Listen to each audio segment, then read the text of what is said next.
ಶ್ರೀ ರಾಮಕುಂಜೇಶ್ವರಾಯ ನಮಃ. ಪುತ್ತೂರು ತಾಲೂಕು ಮತ್ತು ಕಡಬ ತಾಲೂಕುಗಳ ಸಹ್ಯಾದ್ರಿ ಬೆಟ್ಟಗಳ ತಪ್ಪಲು ಪ್ರದೇಶದಲ್ಲಿ ಬರುವ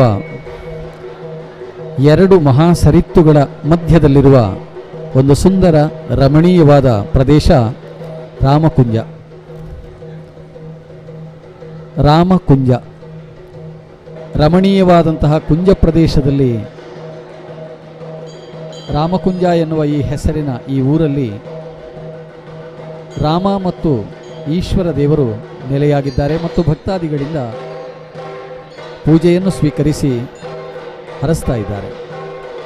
ಶ್ರೀ ರಾಮಕುಂಜೇಶ್ವರ ದೇವರ ಜಾತ್ರಾ ಮಹೋತ್ಸವ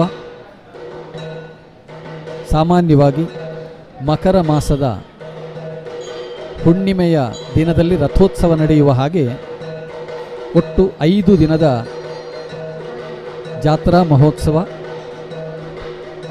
ಮೊದಲನೇ ದಿನ ಧ್ವಜಾರೋಹಣವಾಗಿ,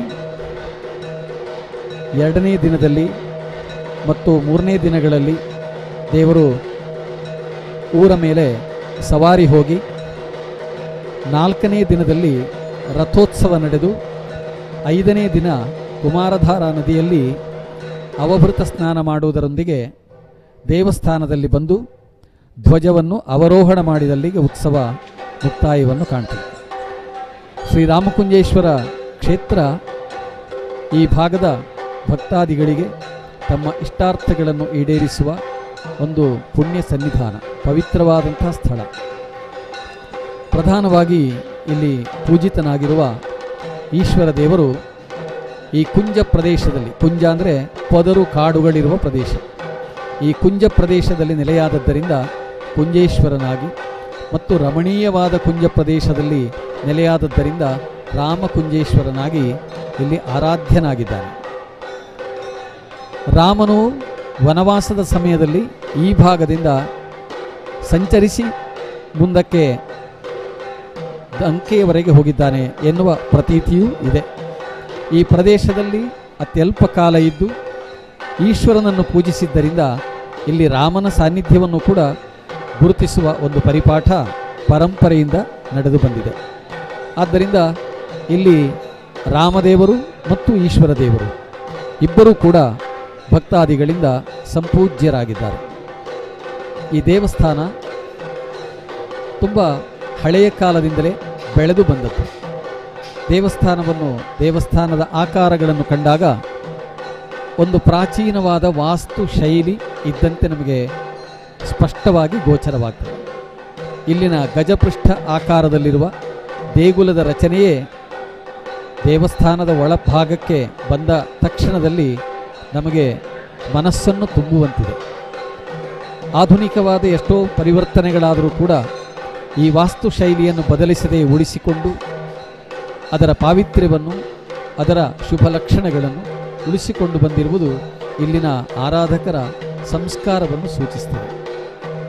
ಶ್ರೀರಾಮಕುಂಜೇಶ್ವರ ದೇವರ ಈ ಸನ್ನಿಧಾನ ಸಂಸ್ಕೃತಿಗೆ, ಶಿಕ್ಷಣಕ್ಕೆ, ಕಲೆಗೆ ಮತ್ತು ಸಾರ್ವಜನಿಕರ ಸರ್ವಾಂಗೀಣವಾದ ಜೀವನಕ್ಕೆ ಒಂದು ನೆಲೆಯಾಗಿ, ಆಸರೆಯಾಗಿ ಬೆಳೆದು ಬಂದದ್ದು ಒಂದು ಸುಂದರವಾದ ಇತಿಹಾಸ, ಒಂದು ಅಧ್ಯಯನಪೂರ್ಣವಾದ ಅಧ್ಯಾಯ. ಇಂತಹ ಈ ಒಂದು ಪ್ರದೇಶದಲ್ಲಿ ವಾರ್ಷಿಕವಾದ ಉತ್ಸವದ ಸಂದರ್ಭದಲ್ಲಿ ಸಾಮಾನ್ಯವಾಗಿ ಹತ್ತೂರ ಜನತೆ ಒಂದು ಕಡೆಗೆ ಜಾತ್ರೆ ಹೊರಟು ಬರುವ ಒಂದು ಸುಂದರವಾದ ಸಂದರ್ಭ. ರಾಮಕುಂಜದ ಈ ಒಂದು ಬಿತ್ತರದ ಪ್ರದೇಶದಲ್ಲಿ ಜನ ಒಟ್ಟಾಗಿ ತಮ್ಮ ಊರಿನ ಜಾತ್ರೆಯ, ದೇವರ ಜಾತ್ರೆಯ ಆ ಸಂಭ್ರಮವನ್ನು ಎಲ್ಲರೂ ಮೆಲುಕಾಡುತ್ತಾ, ಆ ಸಂಭ್ರಮವನ್ನು ಅನುಭವಿಸುತ್ತಾ, ಸಂತೆ ಗದ್ದೆಯಲ್ಲಿ ಇರುವ ಅನೇಕ ಆಕರ್ಷಕವಾದ ಮನರಂಜನೆಗಳನ್ನು ಮತ್ತು ಮನದುಂಬುವ ಸಾಮಗ್ರಿಗಳನ್ನು ಮನೆಗೆ ಒಯ್ಯುತ್ತಾ ಜಾತ್ರೆಯ ನೆನಪನ್ನು ಅವರು 10 ಕಾಲ ಎಚ್ಚರದಲ್ಲಿಡ್ತಾರೆ. ಶ್ರೀರಾಮಕುಂಜೇಶ್ವರ ದೇವರ ಜಾತ್ರೆ ಎಂದ ತಕ್ಷಣ ಈ ಊರಿಂದ ಪರವೂರಿಗೆ ಉದ್ಯೋಗಕ್ಕಾಗಿ ಹೋದವರು, ಮದುವೆಯಾಗಿ ಹೋದ ಹೆಣ್ಣು ಮಕ್ಕಳು, ಇವರೆಲ್ಲರೂ ಕೂಡ ಈ ಜಾತ್ರೆಯ ಸಮಯದಲ್ಲಿ ರಾಮಕುಂಜದತ್ತ ಬಂದೇ ಬರ್ತಾರೆ. ಊರ ಜಾತ್ರೆ ಎಂಬ ಹೆಸರಿನಲ್ಲಿ ಅನೇಕ ಜನ ದೂರ ದೂರದ ಊರುಗಳಲ್ಲಿರುವ ರಾಮಕುಂಜದ ಬಂಧುಗಳು, ರಾಮಕುಂಜದ ಮಿತ್ರರು, ರಾಮಕುಂಜದ ಮಕ್ಕಳು ಮರಳಿ ಮಣ್ಣಿಗೆ ಎನ್ನುವ ರೀತಿಯಲ್ಲಿ ಮತ್ತೆ ಈ ಪ್ರದೇಶಕ್ಕೆ ಆಗಮಿಸ್ತಾರೆ. ದೇವರ ಕಮನೀಯವಾದ ಈ ಜಾತ್ರಾ ಮಹೋತ್ಸವವನ್ನು ಕಣ್ತುಂಬಿಕೊಳ್ತಾರೆ, ದೇವರ ಭಕ್ತಿಯನ್ನು ಮನದುಂಬಿಕೊಳ್ತಾರೆ. ಅಂತಹ ಒಂದು ಸುಂದರವಾದ ಸನ್ನಿವೇಶವನ್ನು ನಾವು ಗಮನಿಸ್ತಾ ಇದ್ದೇವೆ. ಒಂದು ದೇಗುಲ ಅದು ಸಾನ್ನಿಧ್ಯ ವೃದ್ಧಿಯನ್ನು ಹೊಂದಬೇಕಾದರೆ ಅಲ್ಲಿ ಅರ್ಚನೆಯನ್ನು ಮಾಡುವವರು ಬಹಳ ಮುಖ್ಯ ಅಂತ ಹೇಳ್ತಾರೆ. ಅರ್ಚಕನ ಭಾವದಿಂದ, ಅರ್ಚಕನ ಪ್ರಭಾವದಿಂದ ಒಂದು ಶಿಲೆಯೂ ಕೂಡ ಶಂಕರನಾಗ್ತದೆ ಅಂತ ಹಿರಿಯರ ಮಾತಿದೆ. ಅರ್ಚಕಸ್ಯ ಪ್ರಭಾವೇನ ಶಿಲಾ ಭವತಿ ಶಂಕರ. ಮಂಗಳವನ್ನುಂಟು ಮಾಡುವ ಮಹಿಮೆಯನ್ನು ಹೊಂದಿದ ದೇವರಾಗಿ ಪರಿವರ್ತನೆಯಾಗುವುದು ಇದು ನಮ್ಮ ಧರ್ಮದ ಒಂದು ಅಚ್ಚರಿಯೂ ಹೌದು ಮತ್ತು ನೈಜ ಸಂಗತಿಯೂ ಹೌದು. ನಾವು ದೇವರನ್ನು ಆಕಾರವಿಲ್ಲದವನು ಅಂತ ದೃಢವಾಗಿ ನಂಬಿರುವವರು. ಹಾಗಾದರೆ ಭಕ್ತಿಯನ್ನು ಮಾಡುವುದಕ್ಕೆ ಆಕಾರ ಯಾಕೆ ಅಂದರೆ ಒಂದು ಉಪಾಧಿ ಎನ್ನುವುದು ಬೇಕು, ಒಂದು ಸಂಕೇತ ಎಂಬುದು ನಮ್ಮ ಮನಸ್ಸಿನಲ್ಲಿ ಬೇಕು. ಅದು ನಮ್ಮ ಮನಸ್ಸನ್ನು ಏಕಾಗ್ರಗೊಳಿಸುವುದಕ್ಕೆ ನೆರವಾಗುವಂತಹ ಒಂದು ಸಾಮಗ್ರಿ. ಅದನ್ನು ನಾವು ಕಣ್ಣ ಮುಂದೆ ಇಟ್ಟುಕೊಂಡು ಕಾಣುತ್ತಾ ಅಂತರಂಗದಲ್ಲಿ ದೇವರ ಮಹಿಮೆಯನ್ನು ನೆನೆಯುವ ವಿಧಾನವನ್ನು ಅನುಸರಿಸಿದವರು. ಆದ್ದರಿಂದ ಪ್ರಾಚೀನ ಕಾಲದಿಂದಲೂ ನಾವು ನೆಲದಲ್ಲಿ ಕೇವಲ ಬಣ್ಣದ ಹುಡಿಗಳಿಂದ ಅಥವಾ ಸೇಡಿಯ ಹುಡಿಯಿಂದ ವಿಶಿಷ್ಟವಾದ ಮಂಡಲಾಕೃತಿಗಳನ್ನು ಬರೆದು ಅದರಲ್ಲಿ ದೇವರನ್ನು ಆವಾಹನ ಮಾಡಿ ದೇವರನ್ನು ವಿವಿಧ ದ್ರವ್ಯಗಳಿಂದ ಅರ್ಚನೆ ಮಾಡಿ, ಉಪಾಸನೆ ಮಾಡಿ, ಪೂಜೆ ಮಾಡಿ, ಮಂತ್ರಗಳಿಂದ ಸ್ತೋತ್ರ ಮಾಡಿ ಆ ದೇವರನ್ನು ಸಾಕ್ಷಾತ್ಕಾರ ಮಾಡಿಕೊಳ್ತಿದ್ದೆವು. ದೇವರನ್ನು ಸುಪ್ರಸನ್ನರಾಗಿಸ್ತಿದ್ದೆವು, ದೇವರನ್ನು ವರದನಾಗುವ ಹಾಗೆ ಮಾಡುತ್ತಿದ್ದೆವು ಮತ್ತು ನಮ್ಮ ಎಲ್ಲ ಇಷ್ಟಗಳನ್ನು ದೇವರ ಮೂಲಕವಾಗಿ ಈಡೇರಿಸಿಕೊಳ್ತಿದ್ದೆವು. ಕೇವಲ ಒಂದು ಭೌತಿಕವಾದ ದ್ರವ್ಯ, ಒಂದು ಸೇಡಿ ಹುಡಿ, ಆ ಸೇಡಿ ಹುಡಿಯಲ್ಲಿ ನಾವು ರಚಿಸಿದಂತಹ ಮಂಡಲದಲ್ಲಿ ದಿವ್ಯ ಸಾನ್ನಿಧ್ಯ ಬರ್ತದೆ. ದಿವ್ಯ ಸಾನ್ನಿಧ್ಯ ಹೇಗೆ ಬರ್ತದೆ ಅಂದರೆ ನಮ್ಮ ಮನಸ್ಸಿನಲ್ಲಿ ಆ ದಿವ್ಯ ಶಕ್ತಿ ಇದೆ ಎಂಬ ದೃಢವಾದ ಭಾವನೆ ಇರುವುದರಿಂದ. ನಮಗೊಂದು ಚಿತ್ರವು ಆರಾಧನೆಗೆ ಸಾಕಾಗ್ತದೆ. ಒಂದು ಚಿತ್ರದಲ್ಲಿ ದೇವರ ಒಂದು ಆಕೃತಿಯನ್ನು ಬರೆದು ಅದಕ್ಕೆ ಬಣ್ಣ ಕೊಟ್ಟು ಅದನ್ನೇ ಬಣ್ಣಿಸಿ ಅದನ್ನೇ ಹೂವಿನ ಮಾಲೆಗಳಿಂದ ಅಲಂಕರಿಸಿ ಕುಂಕುಮದ ತಿಲಕಗಳಿಂದ ಅಲಂಕರಿಸಿ ನಾವು ದೇವರನ್ನು ಪ್ರಾರ್ಥನೆ ಮಾಡ್ತೇವೆ. ಸಾಲಿಗ್ರಾಮದಂತಹ ಶಿಲೆಗಳು, ಸ್ಫಟಿಕದಂತಹ ಮಣಿಗಳು, ಅನೇಕ ಭೌತಿಕವಾದ ಸೊತ್ತುಗಳೇ ನಮಗೆ ದೇವರನ್ನು ಆರಾಧನೆ ಮಾಡುವುದಕ್ಕೆ ಉಪಾಧಿಗಳಾಗಿ, ನೆಲೆಗಳಾಗಿ, ಸಂಕೇತಗಳಾಗಿ, ಆಧಾರಗಳಾಗಿ ನಿಲ್ತವೆ ಎನ್ನುವುದಕ್ಕೆ ಶಿವಾರಾಧನೆ ಬಹಳ ದೊಡ್ಡದಾದಂತಹ ಒಂದು ಸಾಕ್ಷಿ. ನಾವು ದೇವರಿಗೆ ಆಕಾರ ಇಲ್ಲ ಅಂದರೂ ಕೂಡ ಒಂದು ಲಿಂಗದ ರೂಪದಲ್ಲಿ, ಅಂದರೆ ಭೌತಿಕವಾಗಿ ಸಿಗುವಂತಹ ಕಲ್ಲುಗಳ ರೂಪದಲ್ಲಿ ನಾವು ಶಿವನನ್ನು ಆರಾಧನೆ ಮಾಡ್ತೇವೆ. ನಾವು ಕಟ್ಟಿದ ಕಥೆಗಳಲ್ಲಿ ಶಿವನಿಗೆ ಆಕಾರಕ್ಕೆ, ಅವನ ವಿಗ್ರಹಕ್ಕೆ ಪೂಜೆ ಇಲ್ಲದೇ ಹೋಗಲಿ ಎಂಬ ಕಥೆಗಳು ನಮ್ಮಲ್ಲಿ ಇವೆ. ಆದರೆ ದೇವರನ್ನು ನಿರಾಕಾರ ರೂಪದಲ್ಲಿ ಪೂಜಿಸುವುದಕ್ಕೆ ಸಾಧ್ಯ ಎನ್ನುವುದನ್ನು ನಾವು ತೋರಿಸಿಕೊಟ್ಟಿದ್ದೇವೆ ಪ್ರಪಂಚಕ್ಕೆ. ಕೇವಲ ಆಕಾರರಹಿತವಾಗಿ ದೇವರನ್ನು ಆರಾಧನೆ ಮಾಡುವುದು ಸಾಧ್ಯ ಎನ್ನುವುದನ್ನು ತೋರಿಸಿಕೊಟ್ಟಿದ್ದೇವೆ. ದೇವರ ಸನ್ನಿಧಿಗೆ ಬರುವವರು ದೇವರಿಗೆ ಕೈ ಮುಗಿತಾರೆ, ದೇವರಿಗೆ ಅಡ್ಡ ಬೀಳ್ತಾರೆ, ಅಡ್ಡ ಬಿದ್ದು ಕಣ್ಣು ಮುಚ್ಚಿ ಪ್ರಾರ್ಥನೆ ಮಾಡ್ತಾರೆ. ಹಾಗಾದರೆ ದೇವರ ಗುಂಡದ ಒಳಗೆ, ಗರ್ಭಗುಡಿಯೊಳಗೆ ವಿಗ್ರಹ ಇದೆಯಲ್ಲ, ಲಿಂಗವಿದೆಯಲ್ಲ ಅಂದರೆ ಅದು ನಿಜವಾದ ಗರ್ಭಗುಡಿ ಯಾವುದು ಅಂದರೆ ನಮ್ಮ ಎದೆ ಗುಡಿಯೇ ಹೌದು, ನಮ್ಮ ಹೃದಯವೇ ಹೌದು. ಅಲ್ಲಿ ಇರುವ ದೇವರಿಗೆ ಇರುವ ಶಕ್ತಿ ಅದು ಕೇವಲ ಭೌತಿಕವಾದ ವಸ್ತುಗಳಿಗೆ ಅಲ್ಲ. ಆದ್ದರಿಂದ ನಮ್ಮಲ್ಲಿ ದೇಹವನ್ನೇ ದೇಗುಲ ಅಂತ ಹೇಳ್ತಾರೆ. ದೇಹವನ್ನು ದೇಗುಲ ಅಂತ ಹೇಳ್ತಾ ದೇಹದ ಒಳಗಿರುವಂತಹ ಆ ಶಕ್ತಿಯನ್ನು ಅದನ್ನೇ ಸನಾತನನಾದಂತಹ ಸದಾಶಿವ ಅಂತ ಹೇಳ್ತಾರೆ. ದೇಹೋ ದೇವಾಲಯ ಪ್ರೋಕ್ತಃ ಜೀವೋ ದೇವ ಸದಾಶಿವ ಅಂತ. ಜೀವನೇ, ದೇಹದ ಒಳಗಿರುವಂತಹ ಜೀವನೇ ದೇವನೆನಿಸಿದಂತಹ ಆ ಸದಾಶಿವನು ಸದಾ ಶಿವವನ್ನೇ ಉಂಟು ಮಾಡುವ, ಅಂದರೆ ಮಂಗಳವನ್ನುಂಟು ಮಾಡುವಂತಹ ಭಗವಂತ ಅಂತ ನಾವು ನಂಬಿಕೊಳ್ತೇವೆ. ನಮ್ಮ ದೇಹದ ಆಕೃತಿಯಂತೆಯೇ ದೇಗುಲವನ್ನು ಕೂಡ ನಾವು ಪರಿಕಲ್ಪಿಸಿದ್ದೇವೆ. ಅದಕ್ಕೂ ಮುಖ ಇದೆ, ಅದಕ್ಕೂ ದೇಹ ಇದೆ, ಅದಕ್ಕೂ ಶಿರೋಭಾಗ ಇದೆ. ಪಾದದಿಂದ ತೊಡಗಿ ಶಿರೋಭಾಗದವರೆಗೆ ದೇವಸ್ಥಾನದ ವಿವಿಧ ಭಾಗಗಳನ್ನು ನಾವು ಹೆಸರಿಸ್ತೇವೆ. ಅಂದರೆ ಅರ್ಥ ಏನು ಅಂತಂದರೆ, ಶರೀರವೇ ಈ ದೇಗುಲ ಎನ್ನುವುದನ್ನೊಂದು ಶರೀರ ಅಂತ ಕಲ್ಪಿಸಿ ಅದರ ಒಳಗೆ ಸನಾತನನಾದಂತಹ ಭಗವಂತನನ್ನು ಪ್ರತಿಷ್ಠಾಪಿಸಿ, ಅಂದರೆ ಶಾಶ್ವತವಾಗಿ ನೆಲೆಗೊಳಿಸಿ ಅವನನ್ನು ನಾವು ಸಂಗ್ರಹಿಸಿರುವ ದ್ರವ್ಯಗಳಿಂದ ಅವನನ್ನು ಅರ್ಚಿಸಿ ಮೆಚ್ಚಿಸ್ತೇವೆ. ಶಿವನನ್ನು ಮೆಚ್ಚಿಸುವುದಕ್ಕೆ ಅಭಿಷೇಕ, ಬಿಲ್ವಾರ್ಚನೆ ಮುಂತಾದಂತಹ ವಿವಿಧ ವಿಧಾನಗಳಿವೆ. ನಾವು 16 ಬಗೆಯ ಉಪಚಾರಗಳಿಂದ ದೇವರನ್ನು ಪೂಜೆ ಮಾಡುವ ಪದ್ಧತಿಯನ್ನು ಹೊಂದಿದವರು. ಧ್ಯಾನ, ಆವಾಹನಾದಿ ಷೋಡಶೋಪಚಾರ ಪೂಜೆಯನ್ನು ಮಾಡಿ ದೇವರನ್ನು ನಾವು ಮೆಚ್ಚಿಸಿ, ದೇವರನ್ನು ಪ್ರಾರ್ಥಿಸಿ ನಮ್ಮ ಇಷ್ಟಾರ್ಥವನ್ನು ಈಡೇರಿಸಿಕೊಳ್ಳುವ ಸಂಪ್ರದಾಯದವರು.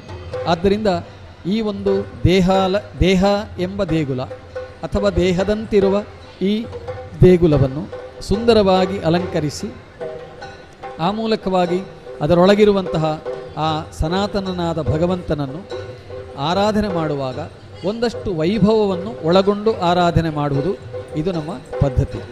ಈ ರೀತಿಯಾದ ವೈಭವ ಯಾವಾಗಲೂ ಇರ್ತದೆ ಅಂತಲ್ಲ, ಇದನ್ನು ವಾರ್ಷಿಕವಾಗಿ ಒಮ್ಮೆಯಾದರೂ ವಿಭವದಿಂದ ಮಾಡಿ. ವಿಭವ ಅಂದರೆ ಏನು?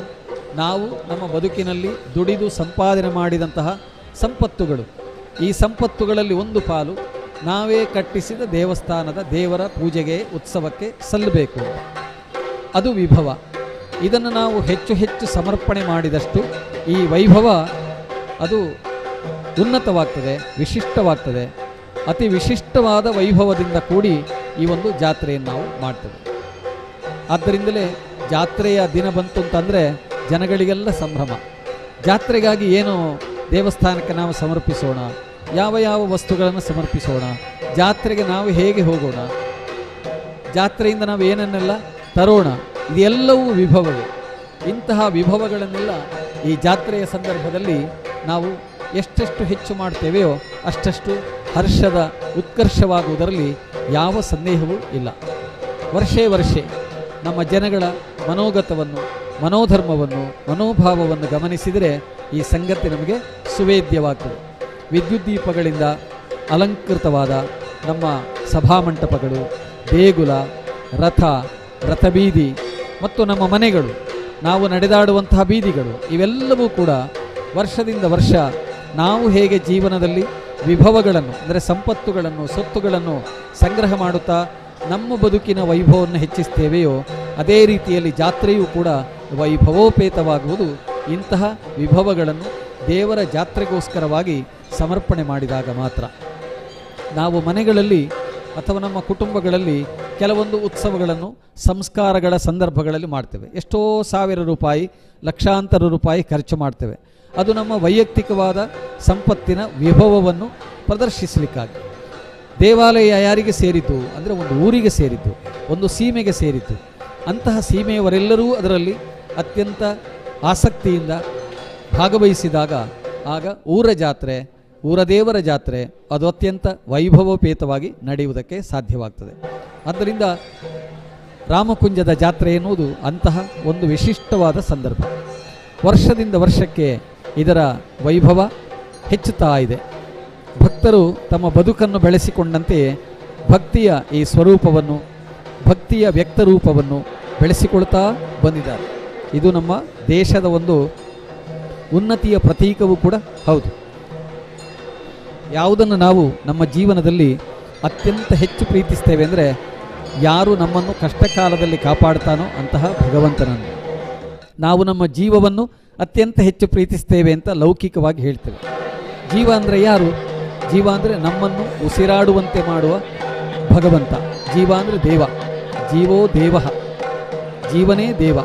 ಆ ಜೀವನನ್ನು ನಾವು ಎಷ್ಟು ಪೂಜಿಸಿದೆವೋ, ಎಷ್ಟು ಅರ್ಚಿಸಿದೆವೋ ಅಷ್ಟಷ್ಟು ನಮ್ಮ ಬದುಕು ಸುಖಮಯವಾಗಿ ಇರ್ತದೆ. ರಾಮಕುಂಜೇಶ್ವರ ದೇವರ ಜಾತ್ರೆಯ 4ನೇ ದಿನದಲ್ಲಿ ನಾವಿವತ್ತು ರಥೋತ್ಸವದ ಸುಸಂದರ್ಭದಲ್ಲಿ ವೀಕ್ಷಣೆ ಮಾಡ್ತಾ ಇದ್ದೇವೆ. ಸುದ್ದಿ ಮಾಧ್ಯಮದ ಮೂಲಕವಾಗಿ ನೀವು ವೀಕ್ಷಣೆ ಮಾಡ್ತಾ ಇರುವಂತಹ ಜಾತ್ರೆಯ ಸಂದರ್ಭ ಇಂದು 4ನೇ ದಿನ. ಮಕರ ಮಾಸದ 19ನೆಯ ದಿನದಿಂದ ತೊಡಗಿ 23ರವರೆಗೆ ಪಂಚದಿನಗಳ ಕಾಲ ನಡೆಯುವ ಒಂದು ವಾರ್ಷಿಕವಾದ ಪರ್ವ ಇದು. 1ನೇ ಮತ್ತು 2ನೇ ದಿವಸಗಳಲ್ಲಿ ಇಲ್ಲಿ ಈಶ್ವರ ದೇವರು ಮಾತ್ರ ಬಲಿ ಹೊರಟು ಉತ್ಸವಗಳು ನಡೀತವೆ.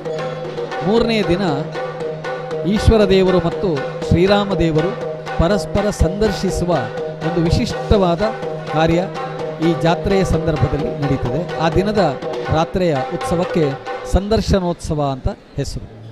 ನಾಲ್ಕನೆಯ ದಿನ ವೈಭವದ ಬ್ರಹ್ಮರಥೋತ್ಸವ.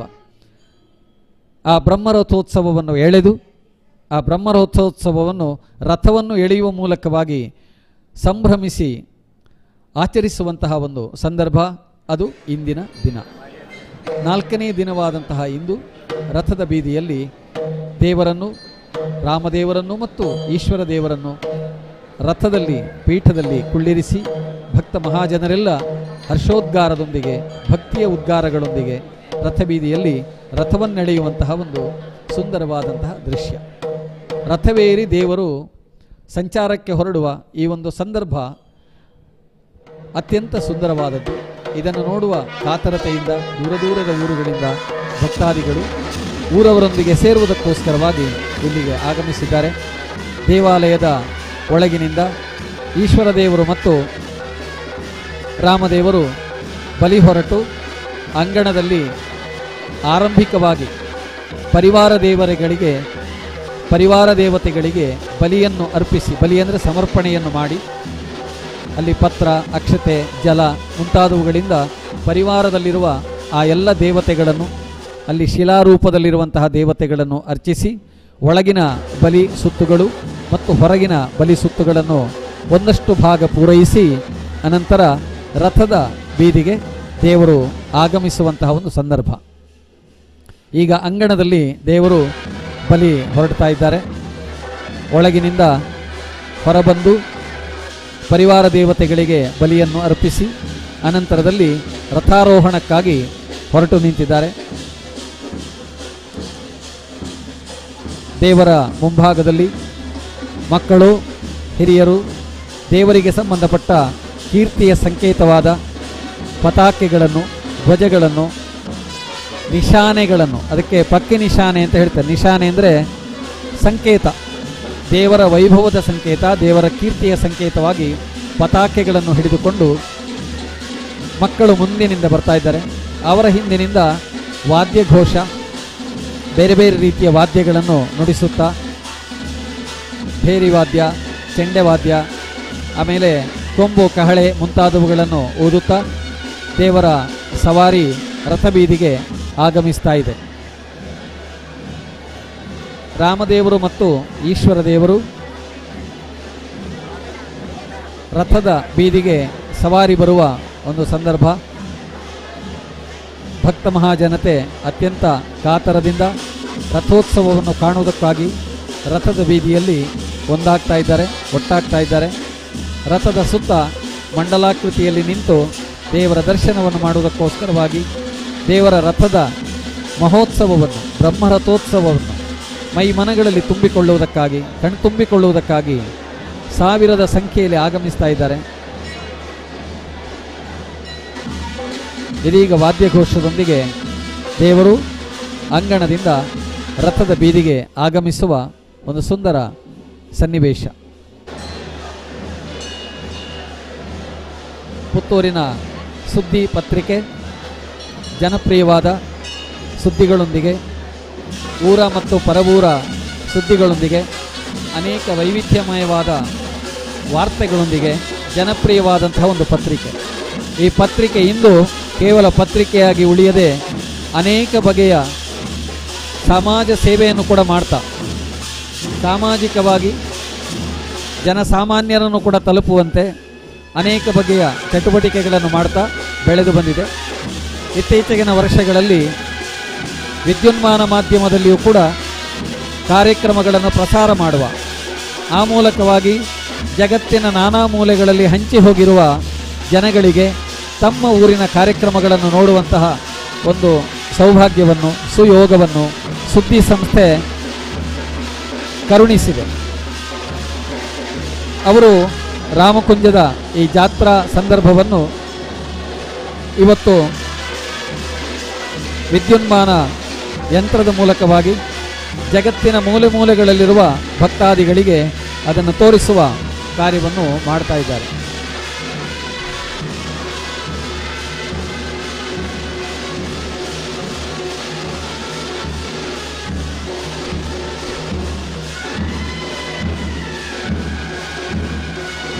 ಶ್ರೀರಾಮಕುಂಜೇಶ್ವರ ದೇವರು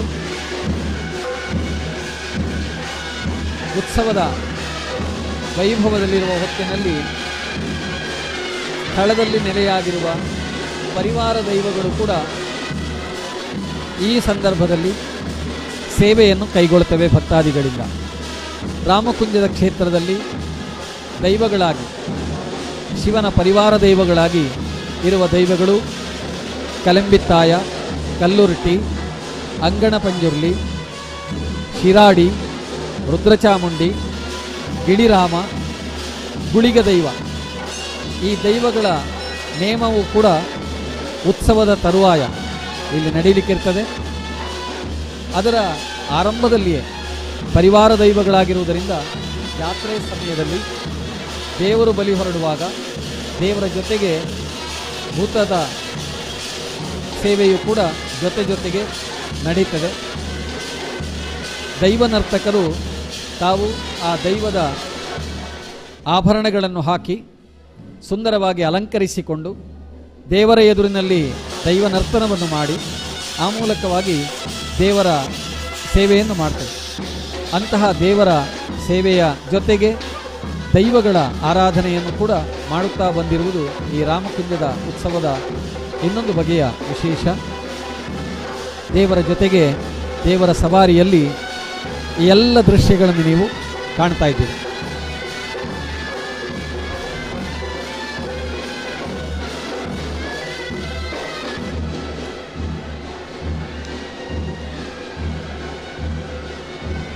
ಶ್ರೀರಾಮಕುಂಜೇಶ್ವರ ಕ್ಷೇತ್ರದಲ್ಲಿ ತಂತ್ರಿವರಿಯರಾಗಿ ಕೆಮ್ಮಿಂಜೆಯ ಬ್ರಹ್ಮಶ್ರೀ ಕೆಮ್ಮಿಂಜೆ ನಾಗೇಶ ತಂತ್ರಿಗಳಿದ್ದಾರೆ. ಅವರು ಮತ್ತು ಅವರ ಪರಿವಾರದವರ ಒಂದು ಹಿರಿತನದಲ್ಲಿ ಈ ಉತ್ಸವಗಳೆಲ್ಲವೂ ಕೂಡ ಇಲ್ಲಿ ನಡೀತಾ ಬಂದಿರುವುದು ಪದ್ಧತಿ. ದೇವಸ್ಥಾನದ ವಿವಿಧ ಹೊಣೆಗಾರಿಕೆಗಳನ್ನು ವಹಿಸಿಕೊಂಡು ನಡೆಸ್ತಾ ಇರುವಂತಹ ಅನೇಕ ಮಂದಿ ಮಹನೀಯರಿದ್ದಾರೆ. ದೇವಸ್ಥಾನದ ವ್ಯವಸ್ಥಾಪನಾ ಸಮಿತಿ, ಇದರ ಅಧ್ಯಕ್ಷರಾಗಿ ಗುರುಪ್ರಸಾದ್ ಉಪಾಧ್ಯಾಯರು, ಪವಿತ್ರ ಪಾಣಿಗಳಾಗಿ ಈರಕ್ಕಿ ಮಠದ ಶ್ರೀ ನರಹರಿ ಉಪಾಧ್ಯಾಯರು, ಆಮೇಲೆ ಸದಸ್ಯರಾಗಿ ಅರ್ಚಕರಾದ ಅನಂತ ಉಡುಪರು, ಆಮೇಲೆ ಸದಸ್ಯರಾಗಿ ರಮೇಶ ರೈ ರಾಮಜಾಲು, ಯೋಗೀಶ್ ಕುಲಾಲ್ ಅಜ್ಜಿಕುಮೇರು, ಜನಾರ್ದನ ಗೌಡ ಬಾಂತೊಟ್ಟು, ಗಿರಿಯಪ್ಪ ಗೌಡ ಆನ, ಸಂಜೀವ ಶಾರದಾನಗರ, ಶ್ರೀಮತಿ ಶೈಲಜಾ ಆಳ್ವ ಗುತ್ತುಮನೆ, ಶ್ರೀಮತಿ ವಿಮಲಾ ಕರುಣಾಕರ ಆರಿಂಜ, ಇವರೆಲ್ಲರೂ ಕೂಡ ಕಾರ್ಯವನ್ನು ನಿರ್ವಹಿಸ್ತಾ ಇದ್ದಾರೆ. ಅದೇ ರೀತಿಯಲ್ಲಿ ಒಂದು ಜಾತ್ರಾ ವ್ಯವಸ್ಥೆಯ ದೃಷ್ಟಿಯಿಂದ ಉತ್ಸವದ ಸಮಿತಿಯನ್ನು ಕೂಡ ರಚನೆ ಮಾಡಿದ್ದಾರೆ.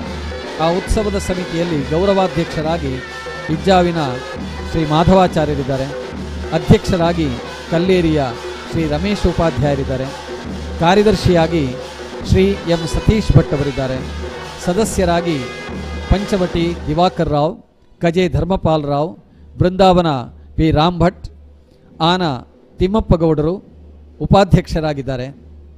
ಅನಂತರ ಸದಸ್ಯರಾಗಿ ತೋಟ ನಾರಾಯಣ ಭಟ್, ಸೇಸಪ್ರೈ ಬಾಂತೊಟ್ಟು, Radhakrishna K S, Gummannagowda, Monappa Kulal, Lakshminarayana Rao, Krishnamurthy Kalluraya, Prashanth R K, Tejakumar Rai, Sharath Kedila, Ravi Kedilaya, Hoovappagowda Sampyadi, Venkateshwara Bhat Huntila, Shekharagowda Kattapudi, Ramesha N C, Veerendra Paledadda, Umesha Kalleri, Susheela Valanja, Yatheesha Banadka, Surappa Kulal Baremelu, ಇವರೆಲ್ಲರೂ ಉತ್ಸವ ಸಮಿತಿಯ ಸದಸ್ಯರಾಗಿ ಶ್ರೀರಾಮಕುಂಜೇಶ್ವರ ದೇವರ ವರ್ಷಾವಧಿ ಉತ್ಸವದ ವೈಭವದ ಈ ಒಂದು ಕಾರ್ಯಕ್ರಮಕ್ಕೆ ಸೇವೆಯನ್ನು ಸಲ್ಲಿಸ್ತಾ ಇದ್ದಾರೆ. ಜಾತ್ರೆಯ ಕೊನೆ ಮುಹೂರ್ತ 26ನೇ ತಾರೀಕು ಮೊನ್ನೆ ನಡೆದಿತ್ತು. ಅನಂತರದಲ್ಲಿ 2ನೇ ತಾರೀಕಿನಿಂದ ಧ್ವಜಾರೋಹಣವಾಗಿ ದೇವಸ್ಥಾನದ ಜಾತ್ರೆ ನಡೀತಾ ಬರ್ತಾ ಇವತ್ತು 4ನೇ ದಿನದಲ್ಲಿ ನಾವಿದ್ದೇವೆ. ಇಂದು ರಥೋತ್ಸವದ ಶುಭ ದಿನ. ಉತ್ಸವಗಳಲ್ಲಿ ರಥೋತ್ಸವಕ್ಕೆ ಸ್ವಲ್ಪ ಹೆಚ್ಚು ಮಹತ್ವ. ವಿಶೇಷವಾಗಿ ದೇವರು ತುಂಬ ವೈಭವದಿಂದ ಕಾಣಿಸುವಂತಹ ಒಂದು ಸಂದರ್ಭ ಮತ್ತು ರಥದ ಹಗ್ಗವನ್ನು ಹಿಡಿದು ರಥಬೀದಿಯಲ್ಲಿ ದೇವರನ್ನು ರಥದ ಸವಾರಿಯಲ್ಲಿ ಕೊಂಡೊಯ್ಯುವ ಸಂಭ್ರಮ. ಅದಕ್ಕೋಸ್ಕರವಾಗಿ ಸಾವಿರ ಸಂಖ್ಯೆಯಲ್ಲಿ ಜಾತ್ರೆಗೆ ಭಕ್ತರು ನದಿಯಂತೆ ಹೊಳೆಯಂತೆ ಹರಿದು ಬರ್ತಾರೆ. ದೇವರನ್ನು ಸ್ತುತಿಸುತ್ತಾ ಜಯಘೋಷವನ್ನು ಮಾಡುತ್ತಾ ಗೋವಿಂದ ಎನ್ನುತ್ತಾ ರಥದ ಹಗ್ಗವನ್ನು ಹಿಡಿದೆಳೆಯುವ ಸಂಭ್ರಮವೇ ಬೇರೆ. ಆದ್ದರಿಂದ ಇಂತಹ ಒಂದು ರಥೋತ್ಸವದ ಪುಣ್ಯ ದಿನ ಈ ಒಂದು ಕಾರ್ಯಕ್ರಮವನ್ನು ಜಗತ್ತಿನ ಎಲ್ಲೆಡೆ ಹಂಚಿ ಹೋಗಿರುವ ದೇವರ ಭಕ್ತಾದಿಗಳೆಲ್ಲ ನೀವು ಕಾಣ್ತಾ ಇದ್ದೀರಿ. ಇಂದು ರಾಮದೇವರು ಮತ್ತು ಈಶ್ವರ ದೇವರು ಇಬ್ಬರೂ ಕೂಡ ದೇವಸ್ಥಾನದ ಅಂಗಣದಿಂದ ಹೊರಟು ರಥದ ಬೀದಿಗೆ ಬಂದು ಬ್ರಹ್ಮರಥದಲ್ಲಿ ಆರೋಹಣ ಮಾಡಿ ಅಲ್ಲಿ ಆಸೀನರಾಗಿ ರಥದಲ್ಲಿ ಸವಾರಿ ಹೋಗುವಂತಹ ಒಂದು ಕಮನೀಯವಾದ ಕಣ್ತುಂಬುವ ಮನತುಂಬುವ ದೃಶ್ಯವನ್ನು ನೀವು ಕಾಣ್ತಾ ಇದ್ದೀರಿ.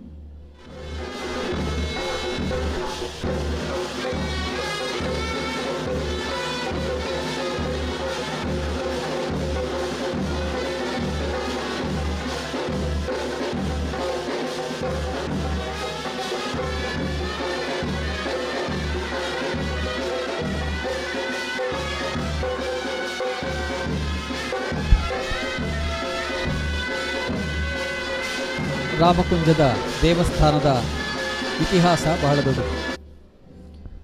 ರಾಮದೇವರು ಇಲ್ಲಿ ಆರಾಧನೆಗೆ ಒಳಪಟ್ಟ ಕಾಲ ಅದಕ್ಕಿಂತಲೂ ಪ್ರಾಚೀನವಾದ ಕಾಲದಲ್ಲಿ ಈಶ್ವರ ದೇವರು ಈ ಪ್ರದೇಶದಲ್ಲಿ ಭಕ್ತರ ಆರಾಧನೆಗೆ ಸೇರಿದವರು. ಇಲ್ಲಿ ಸಮೀಪದಲ್ಲಿರುವ ದೇಲಾದ್ರಿ ಅಥವಾ ದೇಲಂಗುಡ್ಡ ಈ ಪ್ರದೇಶ ಈಶ್ವರ ದೇವರ ಮೂಲ ಸ್ಥಾನ ಎಂಬುದಾಗಿ ಖ್ಯಾತವಾಗಿದೆ. ಆ ಪ್ರದೇಶದಿಂದ ಈಗ ದೇವಸ್ಥಾನ ಇರುವಂತಹ ಪ್ರದೇಶಕ್ಕೆ ದೇವರು ಸಾಗಿ ಬಂದರು ಅಂತ ಇತಿಹಾಸ ಇದೆ.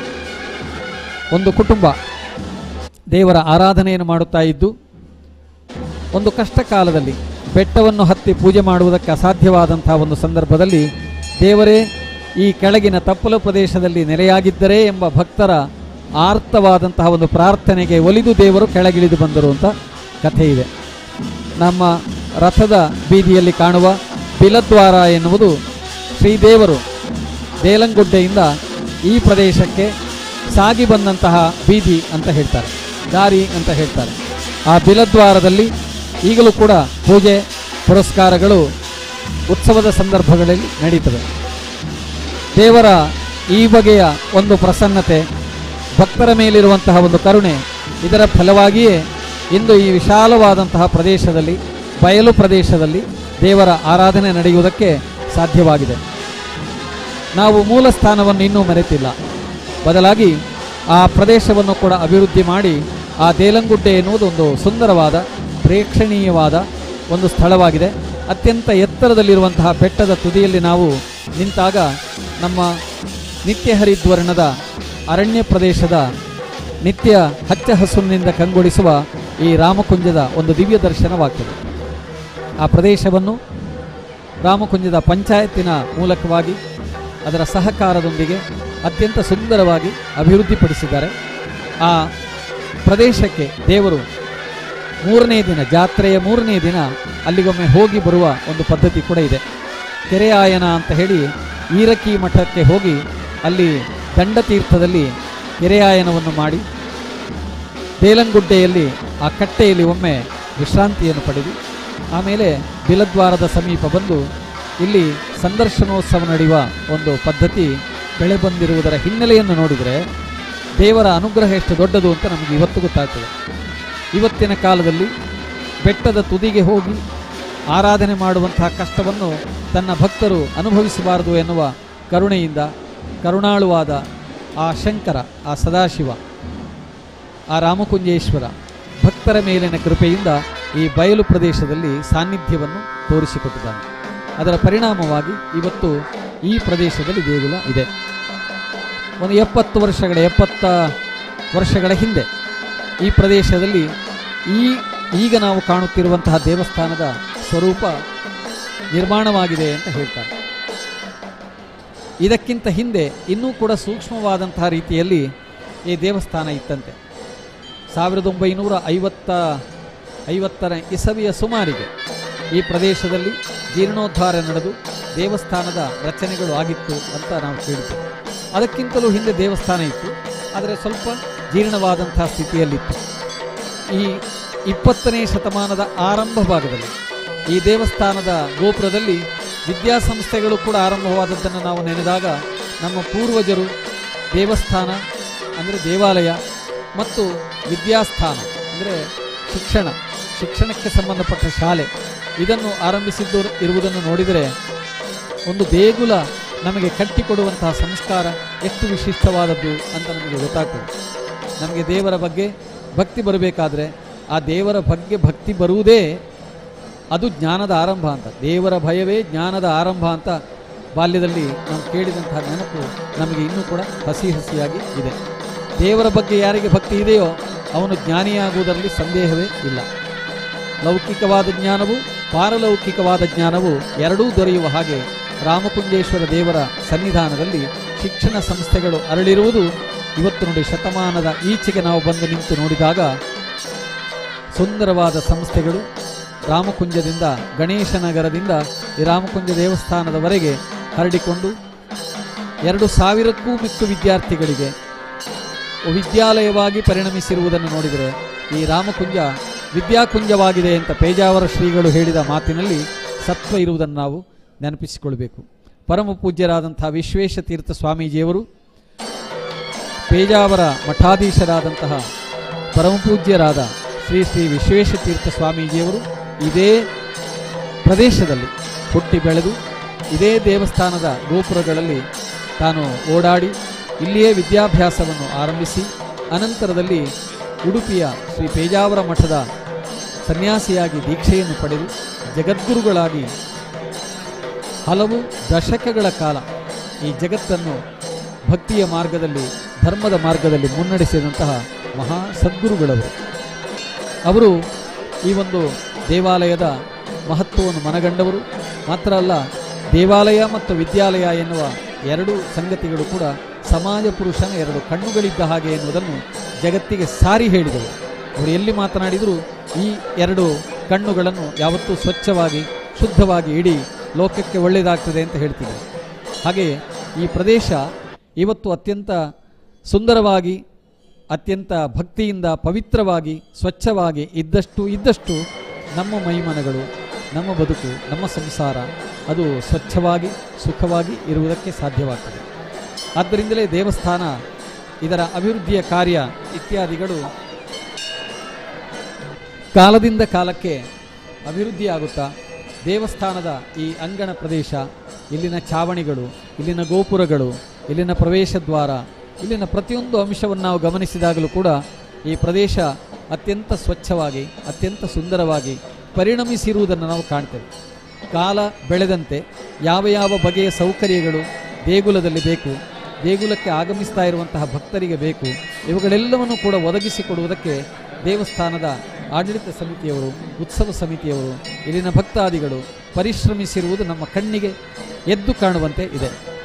ಹಿಂದೆ ಈ ಪ್ರದೇಶ ಒಂದಷ್ಟು ಹಳೆಯ ಕಾಲದ ಆ ಸ್ವರೂಪದಲ್ಲಿಯೇ ಇದ್ದುದನ್ನು ನಾವೆಲ್ಲ ಮರೆಯುವ ಹಾಗಿಲ್ಲ.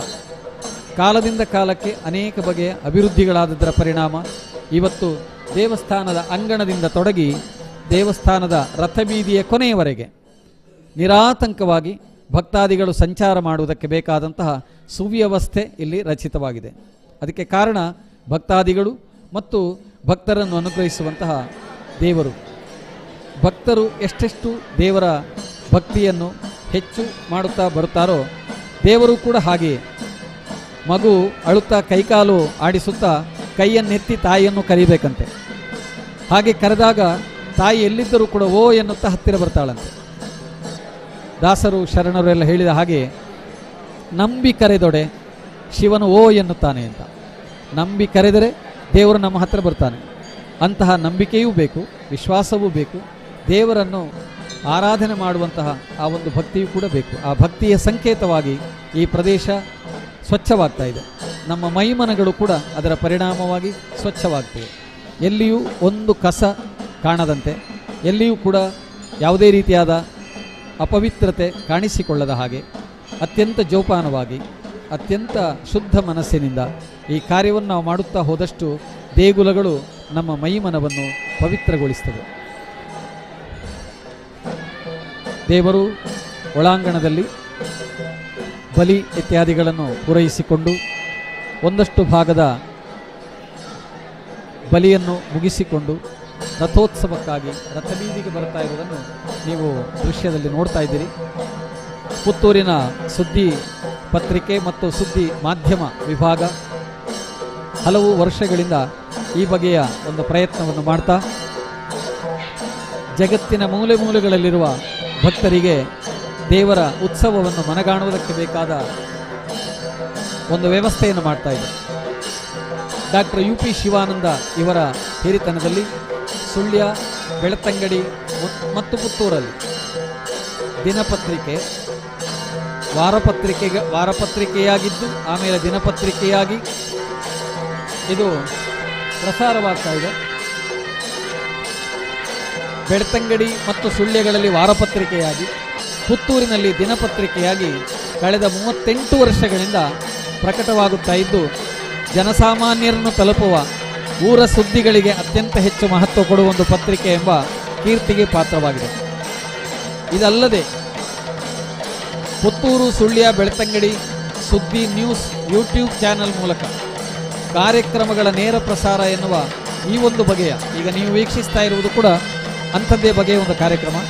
ಇವುಗಳನ್ನು ಕೂಡ ಆರಂಭಿಸಿ ನಮ್ಮ ಊರಿನ ಮೂಲೆ ಮೂಲೆಗಳಲ್ಲಿರುವ ಜನಗಳು ಹೋಗಿ ತಲುಪಲಾಗದ ಅಥವಾ ಹೆಚ್ಚು ಪ್ರಚಾರದಲ್ಲಿರುವ ಪ್ರದೇಶಗಳನ್ನು ಕೂಡ ಜನಗಳ ಕಣ್ಮನಗಳಿಗೆ ಮುಟ್ಟುವಂತೆ ಯೂಟ್ಯೂಬ್ ಚಾನಲ್ ಮೂಲಕವಾಗಿ ಪ್ರಸಾರವನ್ನು ಸುದ್ದಿ ಸಂಸ್ಥೆ ಮಾಡ್ತಾ ಇದೆ. ಸುದ್ದಿ ವೆಬ್ಸೈಟ್ ಮೂಲಕವಾಗಿ ಕೂಡ ದಿನದ ಪ್ರಮುಖ ಸುದ್ದಿಗಳನ್ನು ಓದುಗರಿಗೆ ತಲುಪಿಸುವ ಒಂದು ಕಾರ್ಯವು ಕೂಡ ಈ ಒಂದು ವೆಬ್ಸೈಟ್ ಮೂಲಕವಾಗಿ ಸುದ್ದಿ ಸಂಸ್ಥೆ ಮಾಡ್ತಾ ಇದೆ.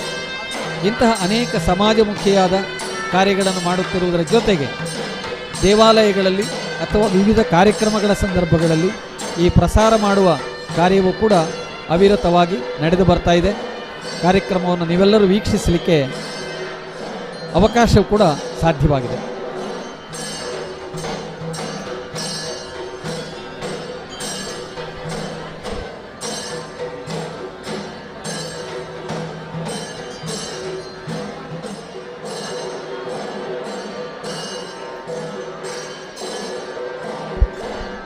ಈ ವರ್ಷದ ಜಾತ್ರೆಯ ಒಂದು ವಿಶೇಷವನ್ನು ಗಮನಿಸಬಹುದು. ಇಲ್ಲಿ ನಾವು ಗಮನಿಸಬೇಕಾದ 2 ಪ್ರಧಾನ ಅಂಶಗಳ ಬಗ್ಗೆ ಭಕ್ತಾದಿಗಳ ಗಮನವನ್ನು ಸೆಳೆಯುವ ಪ್ರಯತ್ನ ಮಾಡ್ತಾ ಇದ್ದೇನೆ.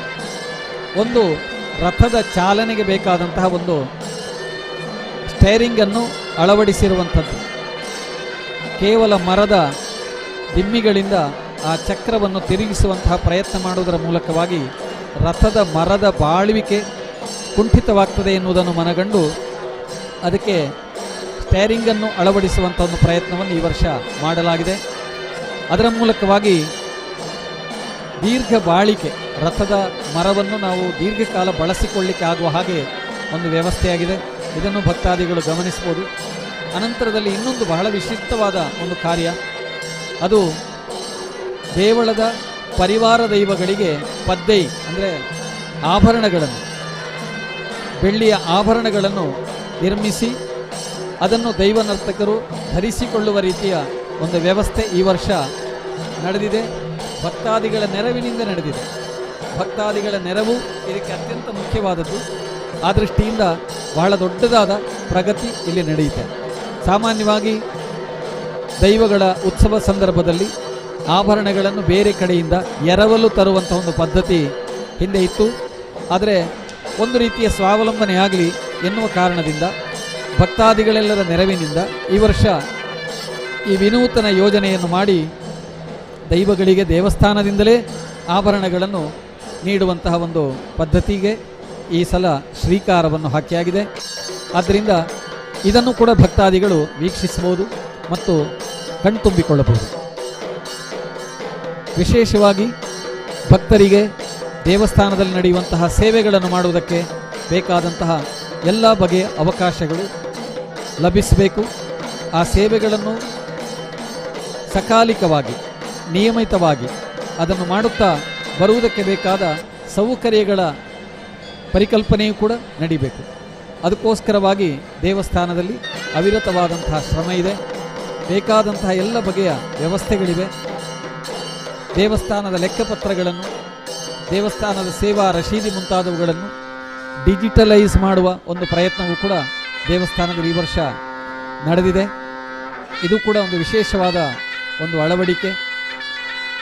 ಲೆಕ್ಕಪತ್ರ, ಹಣ ಸಂಗ್ರಹ ಇತ್ಯಾದಿಗಳೆಲ್ಲವೂ ಕೂಡ ಅತ್ಯಂತ ಶೀಘ್ರವಾಗಿ ಲೆಕ್ಕಗಳು ನಡೆಯುವುದಕ್ಕೆ ಮತ್ತು ಪಾರದರ್ಶಕವಾಗಿರುವುದಕ್ಕೆ ಇದು ನೆರವಾಗಬಹುದು. ಭಕ್ತಾದಿಗಳ ಕೊಡುಗೆಯಿಂದ ಇದು ಕೂಡ ಈ ವರ್ಷ ಸಾಧ್ಯವಾಗ್ತಾ ಇದೆ. ಈ ಸಲದ ಉತ್ಸವದ ಬಳಿಕ ಬಹುಶಃ ಆ ರೀತಿಯ ಒಂದು ಡಿಜಿಟಲೀಕರಣದ ಸೌಕರ್ಯವನ್ನು ಭಕ್ತಾದಿಗಳು ಬಳಸಿಕೊಳ್ಳುವುದಕ್ಕೆ ಸಾಧ್ಯ. ದೇವಸ್ಥಾನವನ್ನು ಸಂಪರ್ಕಿಸುವುದಕ್ಕೆ ಮತ್ತು ಸೇವೆಗಳನ್ನು ಮಾಡುವುದಕ್ಕೆ ಬೇಕಾದಂತಹ ಮಾಹಿತಿಗಳನ್ನು ಪಡೆಯುವುದಕ್ಕೆ ಕೂಡ ಮುಂದಿನ ಸಂದರ್ಭಗಳಲ್ಲಿ ದೇವಸ್ಥಾನದ ಸಮಿತಿಯವರು ಅವಕಾಶಗಳನ್ನು ಕಲ್ಪಿಸಿಕೊಡುವ ನಿರೀಕ್ಷೆಯನ್ನು ಮಾಡೋಣ. ದೇವಸ್ಥಾನದ ಉತ್ಸವದ ಸಂದರ್ಭಗಳಲ್ಲಿ ಇವುಗಳೆಲ್ಲವೂ ಕೂಡ ಭಕ್ತಾದಿಗಳು ತಿಳಿದುಕೊಂಡು ಮುಂದೆ ದೇವಸ್ಥಾನದ ಸೇವೆಗಳನ್ನು ಮಾಡುವುದಕ್ಕೆ ಬೇಕಾದ ಅವಕಾಶಗಳನ್ನು ಬಳಸಿಕೊಳ್ಳಬಹುದು ಅಂತ ಈ ಸಂದರ್ಭದಲ್ಲಿ ತಿಳಿಸುವುದಕ್ಕೆ ಸಂತೋಷವಾಗಿದೆ. ಮಕರ ಮಾಸದ 19ನೇ ದಿನದಿಂದ 23ನೇ ದಿನದವರೆಗೆ ನಡೆಯುವ ಈ ಒಂದು ವಾರ್ಷಿಕ ಜಾತ್ರಾ ಮಹೋತ್ಸವ ಅತ್ಯಂತ ವೈಭವದಿಂದ ನಡೀತಾ ಇದೆ. ಇವತ್ತು 5 ದಿನದ ಜಾತ್ರೆಯಲ್ಲಿ 4ನೇ ದಿನ ಬ್ರಹ್ಮರಥೋತ್ಸವದ ಒಂದು ಸಂದರ್ಭ. ದೇವರು ರಥಾರೂಢರಾಗಿ ರಥಬೀದಿಯಲ್ಲಿ ಒಂದಷ್ಟು ದೂರ ಸಾಗಿ ಭಕ್ತಾದಿಗಳಿಗೆಲ್ಲ ದರ್ಶನ ಕೊಟ್ಟು ಆ ಸಿಡಿಮದ್ದಿನ ವೈಭವ, ಆಮೇಲೆ ಸಂತೆ ಮುಂತಾದಂತಹ ವೈಭವ, ಕಲಾ ಕಾರ್ಯಕ್ರಮ, ಯಕ್ಷಗಾನ ಬಯಲಾಟದಂತಹ ವೈಭವ ಮತ್ತು ಸೇರಿದ್ದ ಭಕ್ತ ಸಾಗರ, ಭಕ್ತ ಜನಸಾಗರ ಇವುಗಳೆಲ್ಲವನ್ನೂ ಕೂಡ ಕರುಣೆಯಿಂದ ಕಾಣ್ತಾ ದರ್ಶನ ಕೊಡ್ತಾ ಭಕ್ತಾದಿಗಳಿಗೆ ಸಂತೋಷವನ್ನುಂಟು ಮಾಡುವಂಥ ಒಂದು ಸಂದರ್ಭ ಇದು. ಆದ್ದರಿಂದ ಇದು ಉತ್ಸವ, ಇದು ಮಹೋತ್ಸವ, ಇದು ಬ್ರಹ್ಮರಥೋತ್ಸವ.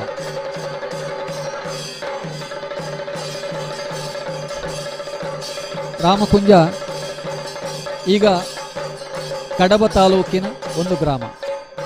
ಕಡಬ ತಾಲೂಕು ಎನ್ನುವುದು ಸಹ್ಯಾದ್ರಿಯ ತಪ್ಪಲು ಪ್ರದೇಶದಲ್ಲಿರುವ ಒಂದು ಸುಂದರವಾದ ಪ್ರದೇಶ. ನಿತ್ಯ ಹರಿದ್ವರ್ಣದ ಕಾಡುಗಳಿಂದ ಕೂಡಿದ ತೆಂಗು, ಕಂಗು, ತಾಳೆ, ಬಾಳೆಗಳಿಂದ, ಹಸಿರು ಗದ್ದೆಗಳಿಂದ ಒಂದಷ್ಟು ಪ್ರಮಾಣದಲ್ಲಿ ಆದರೂ ಕೂಡಿದಂತಹ ಒಂದು ಪ್ರದೇಶ. ಈ ಒಂದು ಪ್ರದೇಶದಲ್ಲಿ ತೀರಾ ಹಳ್ಳಿ ಅಂತ ಕಾಣುವ ಪ್ರದೇಶವಾಗಿದ್ದರೂ ಆಧುನಿಕ ಸೌಕರ್ಯಗಳ ಮಟ್ಟಿಗೆ ಪ್ರಗತಿಯನ್ನು ಕಾಣುತ್ತಾ ಇರುವಂತಹ ಒಂದು ಪ್ರದೇಶದಲ್ಲಿ ನಡೀತಾ ಇರುವಂಥ ಒಂದು ಉತ್ಸವ. ದೇವರನ್ನು ವಾರ್ಷಿಕವಾಗಿ ವಿಶೇಷವಾಗಿ ಅಲಂಕಾರ ಮಾಡಿ, ದೇಗುಲವನ್ನು ಅಲಂಕಾರ ಮಾಡಿ, ದೇವರ ಸನ್ನಿಧಾನದಲ್ಲಿ ವಿಶೇಷವಾದ ಸೇವಾದಿಗಳನ್ನು ಮಾಡಿ ಆ ಮೂಲಕವಾಗಿ ಉತ್ಸವವನ್ನು ಆಚರಿಸುವಂಥ ಪದ್ಧತಿ. ಉದಾಹರಣೆಗೆ ಹೇಳುವುದಾದರೆ ಇವತ್ತಿನ ದಿನ ನಡೆದ ಗಣಪತಿ ಹವನ, ಇದು ವಾರ್ಷಿಕವಾಗಿ ದೇವರ ಉತ್ಸವದ ಸಂದರ್ಭದಲ್ಲಿ ಮಾಡತಕ್ಕ ಒಂದು ವಿಶೇಷವಾದ ಕಾರ್ಯಕ್ರಮ. 48 ತೆಂಗಿನಕಾಯಿ ಗಣಹೋಮ ಇವತ್ತು ಬೆಳಗ್ಗೆ ನಡೆದಿದೆ. ಒಂದು ವಿಶೇಷವಾದ ಕಾರ್ಯಕ್ರಮವನ್ನು ದೇವರ ಉತ್ಸವದ ಸಂದರ್ಭದಲ್ಲಿ ಇಟ್ಟುಕೊಂಡು ಭಕ್ತಾದಿಗಳಲ್ಲಿ ಪಾಲ್ಗೊಳ್ಳುವಂತೆ ಮಾಡಿ ಸನ್ನಿಧಾನ ವೃದ್ಧಿ ಮಾಡುವುದು ಇದು ವಿಶೇಷವಾಗಿ ನಮ್ಮ ಪರಂಪರೆಯಲ್ಲಿ ನಡೆದು ಬಂದ ಸಂಗತಿ. ಸಾನ್ನಿಧ್ಯ ವೃದ್ಧಿಯಾಗುವುದು ಹೇಗೆ ಅಂದರೆ ಅದಕ್ಕೆ ಹಲವು ಬಗೆಯ ಕಾರಣಗಳುಂಟು. ಒಂದು, ಆರಾಧನೆ ಮಾಡುವ, ಪೂಜೆ ಮಾಡುವಂತಹ ವ್ಯಕ್ತಿಗಳಿಗೆ ಒಳ್ಳೆಯ ತಪಸ್ಸಿರಬೇಕು, ಅಂದರೆ ಒಳ್ಳೆಯ ಆಲೋಚನೆ ಇರಬೇಕು ಮತ್ತು ಒಳ್ಳೆಯ ತಪೋ ಗುಣ ಇರಬೇಕು. ಅಂದರೆ ಅವರು ಜಪತಪಗಳನ್ನು ಮಾಡಬೇಕು, ಒಳ್ಳೆಯ ಸಂಸ್ಕಾರಯುತರಾಗಿರಬೇಕು. ಆ ಮೂಲಕವಾಗಿಯೂ ಸಾನ್ನಿಧ್ಯ ವೃದ್ಧಿಯಾಗ್ತದೆ. ಆಮೇಲೆ ಆಮ್ನಾಯ ಜಪ, ಬಂದಿರುವಂತಹ ಭಕ್ತರು ಕೂಡ ದೇವರ ನಾಮಜಪಗಳನ್ನು ಮಾಡಬೇಕು, ಅರ್ಚಕರು ಮಾಡ್ತಾ ಇರ್ತಾರೆ. ಆದ್ದರಿಂದ ನೋಡಿ, ದೇವರ ನಾಮಗಳನ್ನು ಹೇಳುತ್ತಾ, ದೇವರ ಮಂತ್ರ ಸ್ತೋತ್ರಗಳನ್ನು ಹೇಳುತ್ತಾ ಮಾಡುವಂತಹ ಪೂಜಾ ಪದ್ಧತಿ ದೇವಸ್ಥಾನದಲ್ಲಿ ನಿರಂತರವಾಗಿ ನಡೀತದೆ. ಉದಾಹರಣೆಗೆ ದೇವರಿಗೆ ನಡೆಯುವ ರುದ್ರಾಭಿಷೇಕ ಅಂತ ಹೇಳಿದರೆ ರುದ್ರನಿಗೆ ಸಂಬಂಧಪಟ್ಟ ಮಂತ್ರಗಳನ್ನು ಹೇಳುವಂತಹ ಒಂದು ಪದ್ಧತಿ. ರುದ್ರನಿಗೆ ಸಂಬಂಧಪಟ್ಟ ಮಂತ್ರಗಳನ್ನು ಹೇಳುತ್ತಾ ರುದ್ರ ಚಮಕಾದಿಗಳನ್ನು ಪಠನೆ ಮಾಡ್ತಾ ದೇವರ ಅಭಿಷೇಕವನ್ನು ಮಾಡುವುದು, ಅದು ರುದ್ರಾಭಿಷೇಕ. ರಾಮಕುಂಜ ಕ್ಷೇತ್ರದಲ್ಲಿ ಸೋಮವಾರ ದಿವಸ ರುದ್ರಾಭಿಷೇಕ ಸೇವೆಯನ್ನು ಮಾಡಿ ಆ ಮೂಲಕವಾಗಿ ತಮ್ಮ ಇಷ್ಟಾರ್ಥಗಳನ್ನು ಸಂಪ್ರಾರ್ಥನೆ ಮಾಡಿ ಈಡೇರಿಸಿಕೊಳ್ಳುವ ಭಕ್ತಾದಿಗಳ ಸಂಖ್ಯೆ ಲೆಕ್ಕವಿಲ್ಲದಷ್ಟಿದೆ. ದೇವರ ನಾಮವನ್ನು ಜಪ ಮಾಡಿ ಆ ಮೂಲಕವಾಗಿಯೂ ಕೂಡ ಸಾನ್ನಿಧ್ಯ ವೃದ್ಧಿಯನ್ನು ಮಾಡಿಕೊಳ್ಳಿಕ್ಕಾಗ್ತದೆ. ದೇವರಲ್ಲಿ ಪ್ರಸಾದ, ದೇವರ ಸಾನ್ನಿಧ್ಯದಲ್ಲಿ ಪ್ರಸಾದವನ್ನು ಸ್ವೀಕಾರ ಮಾಡಿ ಎಷ್ಟು ಜನ ಹೆಚ್ಚು ಪ್ರಸಾದವನ್ನು ಸ್ವೀಕಾರ ಮಾಡ್ತಾರೋ ಅಷ್ಟಷ್ಟು ಸಾನ್ನಿಧ್ಯ ವೃದ್ಧಿ ಆಗ್ತದೆ. ಹಾಗಾಗಿ ದೇವಸ್ಥಾನದ ಸೇವೆಗಳಲ್ಲಿ ಕೆಲವು ಸೇವೆಗಳನ್ನು ಮಾಡಿದಾಗ ಅನ್ನದಾನದವರೆಗೆ, ಅಂದರೆ ಅನ್ನಪ್ರಸಾದವನ್ನು ಕೂಡ ದೇವರಿಗೆ ನೈವೇದ್ಯ ಮಾಡಿದ ಪರಮಾನ್ನವನ್ನು ಅಥವಾ ಅನ್ನವನ್ನು ಭಕ್ತಾದಿಗಳಿಗೆ ವಿತರಣೆ ಮಾಡುವ, ಅಂದರೆ ಭೋಜನದ ಮೂಲಕವಾಗಿ ಭಕ್ತಾದಿಗಳನ್ನು ಸಂತೃಪ್ತಿಪಡಿಸುವ ಆ ರೀತಿಯಾದಂತಹ ವಿಧಾನವೂ ಕೂಡ ಅನುಸರಣೆಯಲ್ಲಿದೆ. ಆ ಮೂಲಕವಾಗಿಯೂ ಕೂಡ ಸಾನ್ನಿಧ್ಯ ವೃದ್ಧಿಯಾಗ್ತದೆ. ಹೀಗೆ ದೇವರ ಹತ್ತಿರಕ್ಕೆ ಜನ ಹೆಚ್ಚು ಹೆಚ್ಚು ಬಂದರೆ, ದೇವರನ್ನು ಆರಾಧನೆ ಮಾಡಿದರೆ ಕ್ಷೇತ್ರದಲ್ಲಿರುವಂತಹ ದೇವರ ಸಾನ್ನಿಧ್ಯ ಇನ್ನಷ್ಟು ಅತಿಶಯವಾಗಿ ನಮ್ಮನ್ನದು ರಕ್ಷಣೆ ಮಾಡ್ತದೆ. ಆದ್ದರಿಂದ ದೇವಸ್ಥಾನಕ್ಕೆ ಜನ ಬರಬೇಕು. ದೇವಸ್ಥಾನಕ್ಕೆ ನಿಯಮಿತವಾಗಿ ಜನ ಬಂದು ಆರಾಧನೆ ಮಾಡಿ ದೇವರ ಸೇವೆಯನ್ನು ಮಾಡುವಂತಹ ಆ ಒಂದು ಪದ್ಧತಿಯನ್ನು ಇಟ್ಟುಕೊಂಡಾಗ ನಮ್ಮ ಕ್ಷೇತ್ರಗಳೆಲ್ಲವೂ ಕೂಡ ವೃದ್ಧಿಯಾಗ್ತವೆ. ಕ್ಷೇತ್ರ ವೃದ್ಧಿಸ್ತು ಪಂಚಧ ಅಂತ ಹೇಳ್ತಾರೆ. 5 ಬಗೆಯಲ್ಲಿ ಕ್ಷೇತ್ರ ವೃದ್ಧಿಯನ್ನು ಮಾಡಲಿಕ್ಕಾಗ್ತದೆ ಅಂತ, ಕ್ಷೇತ್ರ ಸಾನ್ನಿಧ್ಯ ವೃದ್ಧಿಯನ್ನು ಮಾಡಲಿಕ್ಕಾಗ್ತದೆ ಅಂತ. ಹಾಗಾಗಿ ದೇವರ ಪೂಜೆಗಳು ಸರಿಯಾಗಿ ನಡೀಬೇಕಾದ್ರೆ ಭಕ್ತಾದಿಗಳು ಬರಬೇಕು. ದೇವರ ಜಪ ಸರಿಯಾಗಿ ನಡೀಬೇಕಾದ್ರೆ ಭಕ್ತಾದಿಗಳು ಬರಬೇಕು.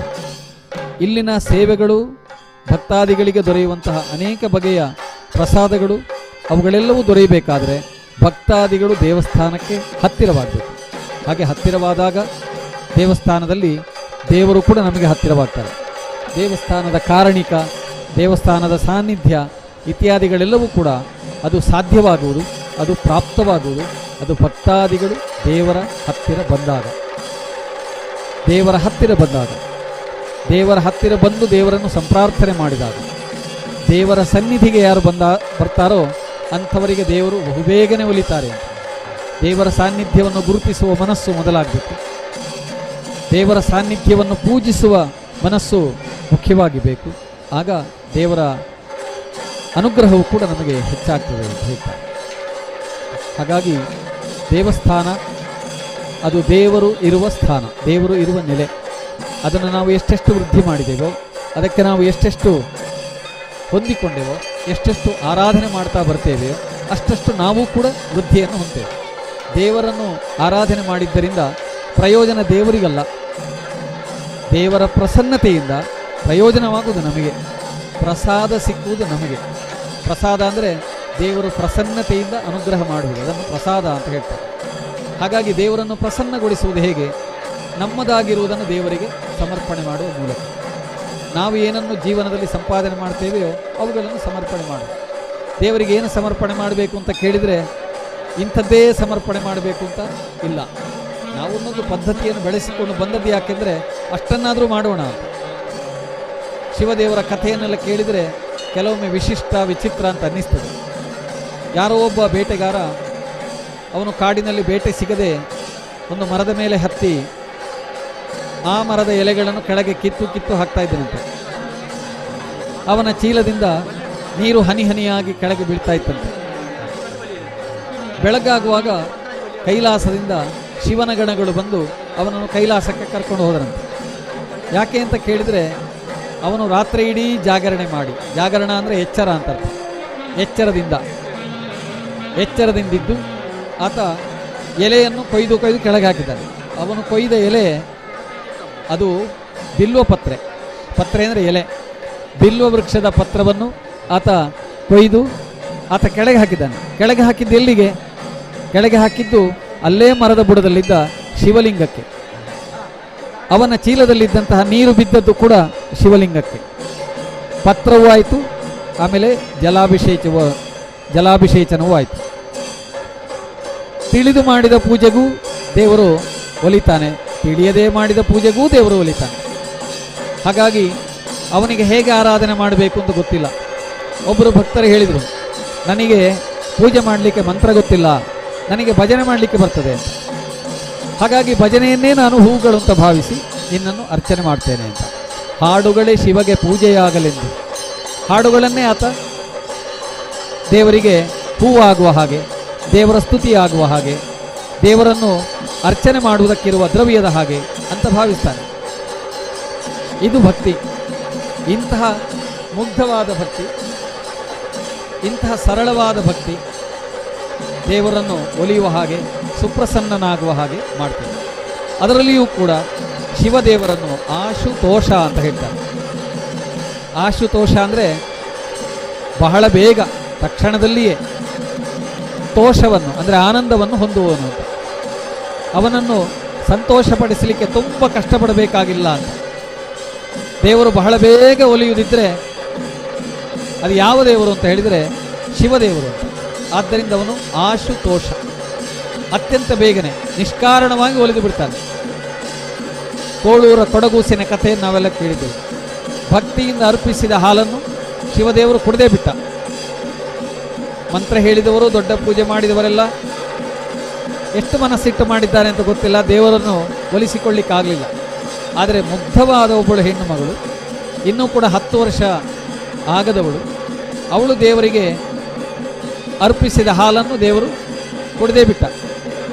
ಅವಳು ಕೋಳೂರಿನ ಒಬ್ಬಳು ಕೂಸು, ಅವಳನ್ನು ಕೊಡಗೂಸು ಅಂದರೆ ಸಣ್ಣ ಹೆಣ್ಣು ಮಗು ಅಂತ ಹೇಳ್ತಾರೆ.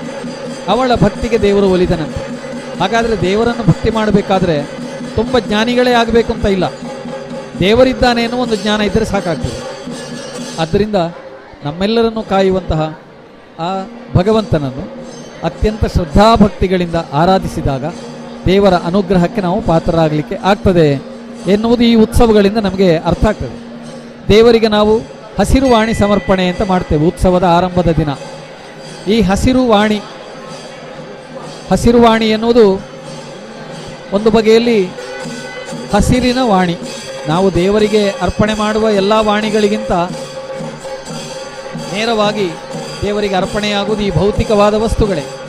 ನಾವು ಈ ನೆಲದಲ್ಲಿ ಹಸಿರಿನಿಂದ ಏನನ್ನೆಲ್ಲ ಸಿರಿಯನ್ನು ಪಡೆದಿದ್ದೇವೆಯೋ ಅವುಗಳನ್ನೇ ನಾವು ದೇವರಿಗೆ ಅರ್ಪಣೆ ಮಾಡುವುದು. ನಮ್ಮಲ್ಲಿ ಏನು ಬೆಳೀಲಿಕ್ಕೆ ಸಾಧ್ಯ ಆಗಿದೆಯೋ ಅದನ್ನೇ ಅರ್ಪಣೆ ಮಾಡುವುದು. ಅದು ಅಷ್ಟು ಇಷ್ಟು ಅಂತ ಇಲ್ಲ, ಎಷ್ಟು ಪ್ರಮಾಣ ಅಂತ ಯಾರೂ ನೋಡೋದಿಲ್ಲ, ಭಕ್ತಿಯಿಂದ ಅರ್ಪಿಸಿದ್ದಾರೋ ಅಂತ ಮಾತ್ರ ನೋಡ್ತಾರೆ.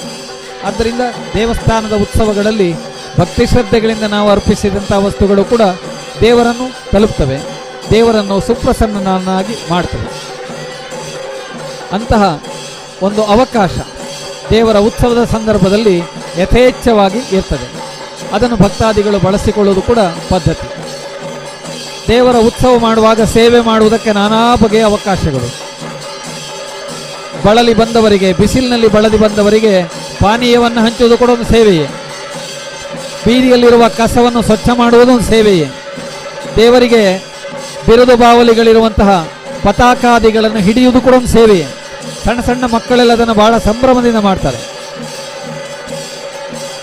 ದೇವರ ಈ ಉತ್ಸವದ ಸಮಯದಲ್ಲಿ ಸ್ವಯಂ ಸೇವಕರಾಗಿ ದುಡಿಯುವುದು ಕೂಡ ಒಂದು ಭಕ್ತಿಯ ಪೂಜೆಯೇ. ಅದು ಆ ಪೂಜೆಯನ್ನು ಯಾವ ವಿಧದಲ್ಲಿ ಮಾಡಬೇಕು ಎನ್ನುವುದಕ್ಕೇನು ನಿಯಮಗಳಿಲ್ಲ. ಭಕ್ತಿ ಇರೋರು ಯಾರೂ ಕೂಡ ಮಾಡ್ಬೋದು. ದೇವರ ಸೇವೆಯನ್ನು ಮಾಡುತ್ತಾ ಆ ಮೂಲಕವಾಗಿ ದೇವರ ಪ್ರಸನ್ನತೆಗೆ ಪಾತ್ರರಾಗುವುದಕ್ಕೆ 108 ಅವಕಾಶಗಳು ಈ ಸಂದರ್ಭದಲ್ಲಿ ಒದಗಿ ಬರ್ತವೆ. ಆದ್ದರಿಂದ ದೇವರ ವರ್ಷಾವಧಿ ಉತ್ಸವಕ್ಕೆ ಜನ ಪಾಲ್ಗೊಳ್ತಾರೆ. ಉತ್ಸವದ ಸಂದರ್ಭದಲ್ಲಿ ತಮ್ಮ ಮನೆಯ ಮಕ್ಕಳನ್ನು ಕೂಡ ಕರೆತಂದು ಮಕ್ಕಳಿಗೆ ದೇವರ ಉತ್ಸವ, ದೇವಸ್ಥಾನ, ಭಕ್ತಾದಿಗಳು, ಅಲ್ಲಿನ ವೈಭವ ಇತ್ಯಾದಿಗಳ ಪರಿಚಯವನ್ನು ಮಾಡ್ತಾರೆ. ದೇವಸ್ಥಾನದ ಉತ್ಸವ ಅಂದರೆ ಅದು ಇತರೆಲ್ಲ ಉತ್ಸವಗಳಿಗಿಂತ ವಿಭಿನ್ನವಾದದ್ದು ಎನ್ನುವುದನ್ನು ಮಕ್ಕಳಿಗೆ ನಾವು ತೋರಿಸಿಕೊಡಬೇಕು. ಇದರಲ್ಲಿರುವ ಪಾವಿತ್ರ್ಯ, ಇದರಲ್ಲಿರುವಂತಹ ಅಂತರಂಗ ಬಹಿರಂಗ ಶುದ್ಧಗಳು, ಇವುಗಳನ್ನು ನಾವು ಮಕ್ಕಳಿಗೆ ಬೋಧಿಸಬೇಕು. ಆಗ ಮಾತ್ರ ಮಕ್ಕಳು ನಮ್ಮ ಪರಂಪರೆಯನ್ನು ಮತ್ತು ದೇವರ ಕುರಿತಾದಂತಹ ಭಕ್ತಿ, ಶ್ರದ್ಧೆ, ನಂಬಿಕೆಗಳನ್ನು ಬೆಳೆಸಿಕೊಳ್ಳುವುದಕ್ಕೆ ಸಾಧ್ಯ. ಅಂತಹ ಒಂದು ಮಹೋತ್ಸವದಲ್ಲಿ ಪಾಲ್ಗೊಳ್ತಾ ಇದ್ದಾರೆ ಎಲ್ಲ ಭಕ್ತಾದಿಗಳು. ಶ್ರೀದೇವರ ಅಂಗಣದಲ್ಲಿ ಬಲಿ ನಡೀತಾ ಇದೆ. ಈ ಬಲಿ ಇನ್ನು ಮುಂದುವರಿದು ರಥದ ಹತ್ತಿರಕ್ಕೆ ದೇವರು ಬರುವಂತಹ ಸಂದರ್ಭ. ರಥಾರೋಹಣವನ್ನು ಮಾಡಿ ಬ್ರಹ್ಮರಥೋತ್ಸವದಲ್ಲಿ ವಿರಾಜಮಾನರಾಗಿ ರಥಬೀದಿಯಲ್ಲಿ ದೇವರನ್ನು ಸವಾರಿಯಲ್ಲಿ ಕರೆದೊಯ್ಯುವಂತಹ ಒಂದು ಸುವರ್ಣಾವಕಾಶ ಭಕ್ತಾದಿ ಈ ಹೊತ್ತಿನಲ್ಲಿ ಪ್ರಾಪ್ತವಾಗಲಿದೆ. ರಾಮದೇವರು ಮತ್ತು ಈಶ್ವರ ದೇವರು ಅಂಗಣದಲ್ಲಿ ಬಲಿಗಾಗಿ ಹೊರಟು ಮುಂದೆ ರಥದ ಬೀದಿಗೆ ಬರುವವರಿದ್ದಾರೆ. ಭಕ್ತಾದಿಗಳೆಲ್ಲ ಬಹಳ ಭಕ್ತಿಯಿಂದ, ಕುತೂಹಲದಿಂದ, ನಿರೀಕ್ಷೆಗಳಿಂದ ಆ ಒಂದು ದೃಶ್ಯವನ್ನು ಕಣ್ತುಂಬಿಕೊಳ್ಳುವುದಕ್ಕಾಗಿ ಸಿದ್ಧರಾಗಿದ್ದಾರೆ. ಎಲ್ಲರ ಗಮನವೂ ಕೂಡ ದೇವರ ಆಗಮನದತ್ತ ಇರುವುದನ್ನು ಗಮನಿಸಬಹುದು.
ಶ್ರೀ ರಾಮಕುಂಜೇಶ್ವರ ದೇವರ ರಥೋತ್ಸವದ ಸುಸಂದರ್ಭ.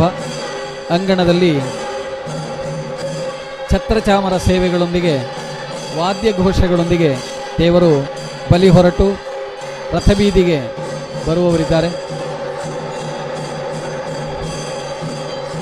ಹಿಲಾಲುಗಳು ಅಂದರೆ ದೀಪಗಳು, ಆಮೇಲೆ ಕೈ ದೀಪಗಳು, ಆಮೇಲೆ ಉಭಯ ಚಾಮರ, ಉಭಯ ಛತ್ರ, ಈಗಲೂ ಕೂಡ ಪ್ರಾಚೀನವಾದಂತಹ ರೀತಿಯ ಒಲಿಯ ಛತ್ರಗಳನ್ನು ಅಂದರೆ ಕೊಡೆಗಳನ್ನು ಹಿಡಿದಿರುವುದನ್ನು ಕಾಣಬಹುದು ದೇವರ ಹಿಂಭಾಗದಲ್ಲಿ.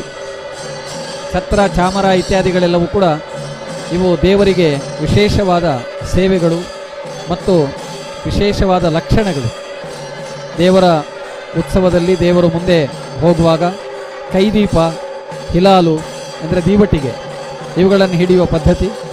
ಅದೇ ರೀತಿಯಲ್ಲಿ ಸವಾರಿಗೆ ಬರುವಾಗ ದೇವರಿಗೆ ಚಾಮರ ಸೇವೆ, ಅಲ್ಲಿ ಇಬ್ಬರು ಭಕ್ತರು ಚಾಮರವನ್ನು ಬೀಸುತ್ತಿರುವುದನ್ನು ಗಮನಿಸಬಹುದು. ಹಾಗೆಯೇ ಚೆಂಡೆ ಮುಂತಾದ ರುದ್ರವಾದ್ಯಗಳ ವಾದನವನ್ನು ಕೂಡ ಗಮನಿಸ್ತಾ ಇದ್ದೀರಿ.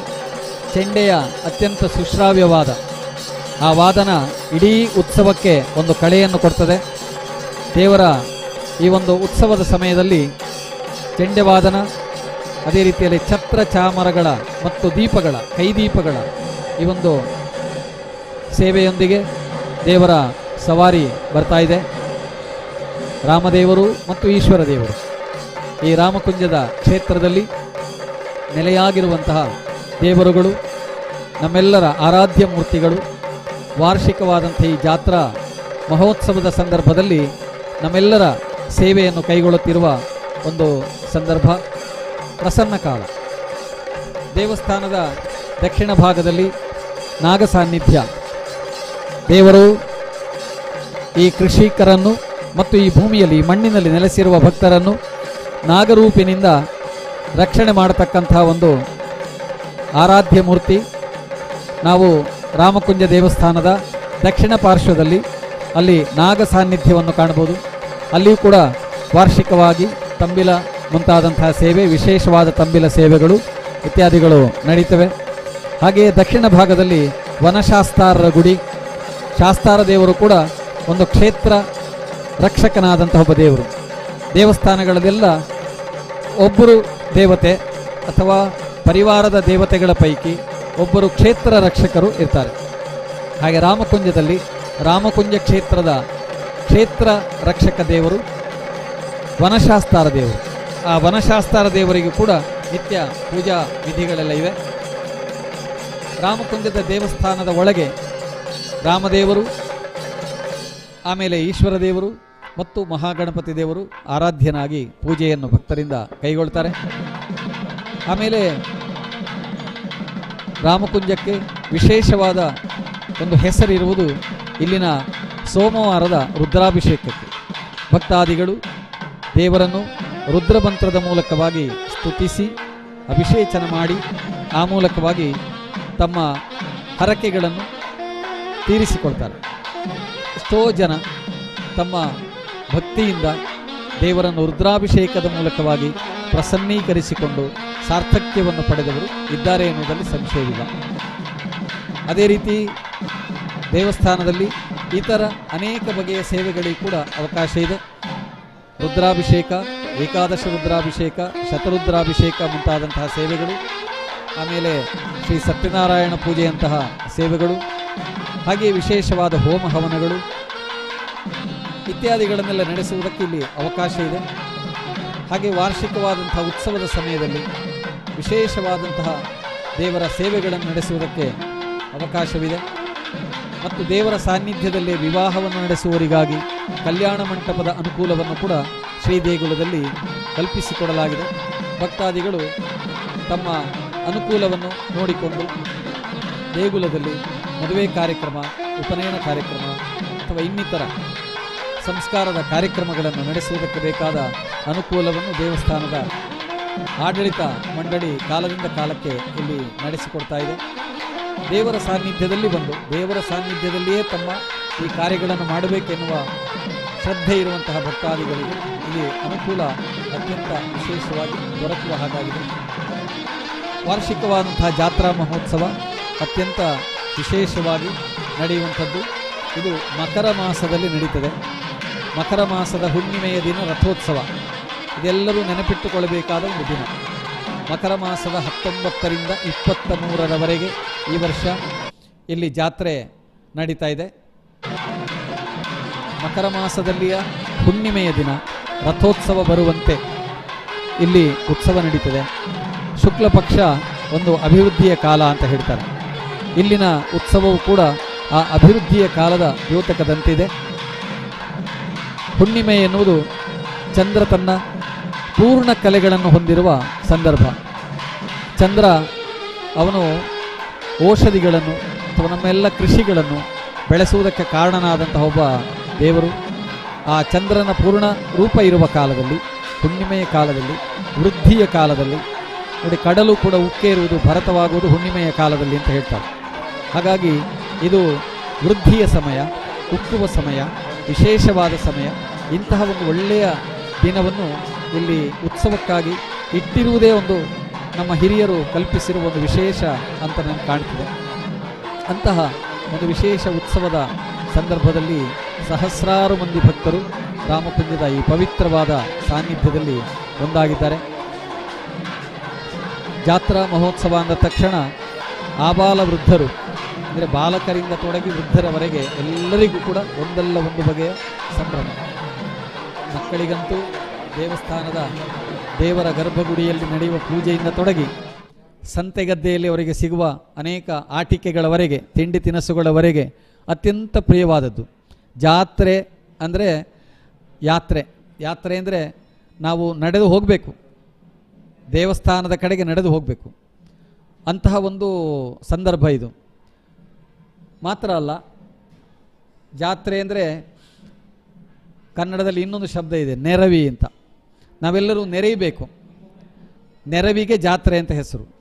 ನಾವೆಲ್ಲರೂ ಒಟ್ಟಾಗಬೇಕು, ಊರವರೆಲ್ಲರೂ ಒಗ್ಗಟ್ಟಾಗಿ ಒಮ್ಮನಸ್ಸಿನಿಂದ ಸೇರುವಂಥ ಒಂದು ಸಂದರ್ಭ.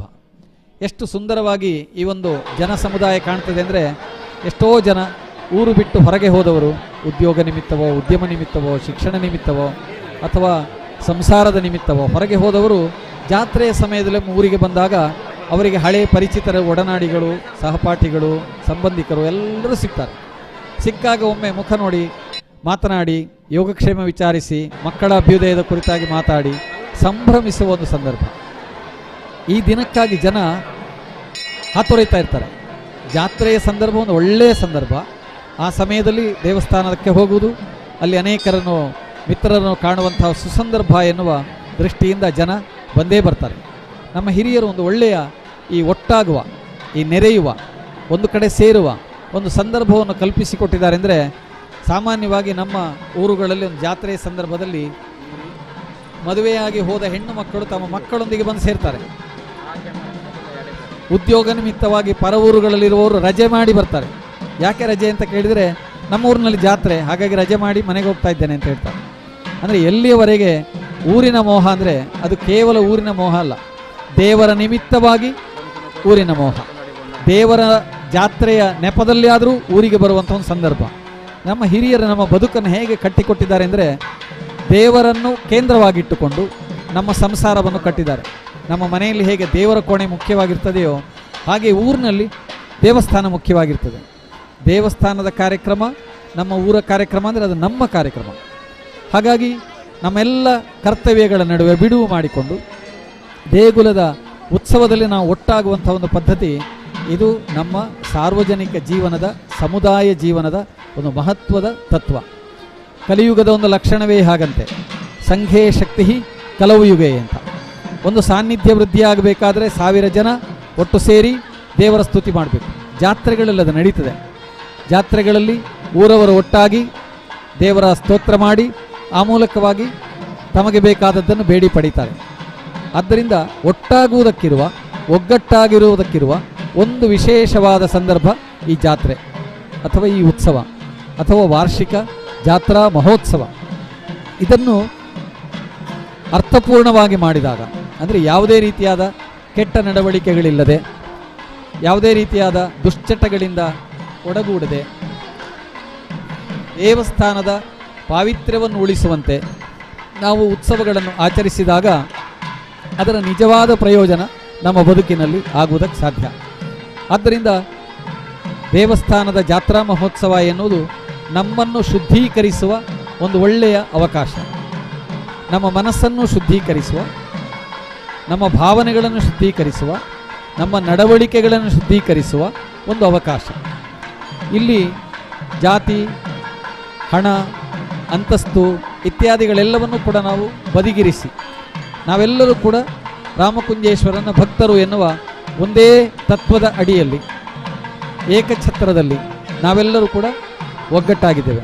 ಈ ಒಗ್ಗಟ್ಟು ಎನ್ನುವುದೇ ನಮ್ಮ ಧಾರ್ಮಿಕ ಆಚರಣೆಯ ಅಥವಾ ಪರ್ಯಾಯವಾಗಿ ನಮ್ಮ ಧರ್ಮದ, ನಮ್ಮ ಹಿಂದೂ ಧರ್ಮದ ಒಂದು ಅಡಿಗಲ್ಲು, ಅಡಿಪಾಯ ಅಂತ ಕಾಣ್ತದೆ. ಆದ್ದರಿಂದಲೇ ಜಾತ್ರೆಗಳನ್ನು ವಾರ್ಷಿಕವಾಗಿ ನಡೆಸಲೇಬೇಕು ಎನ್ನುವ ಒಂದು ಕಟ್ಟು ಅಂದರೆ ಕಟ್ಟುಪಾಡು ಅಂದರೆ ನಿಯಮ.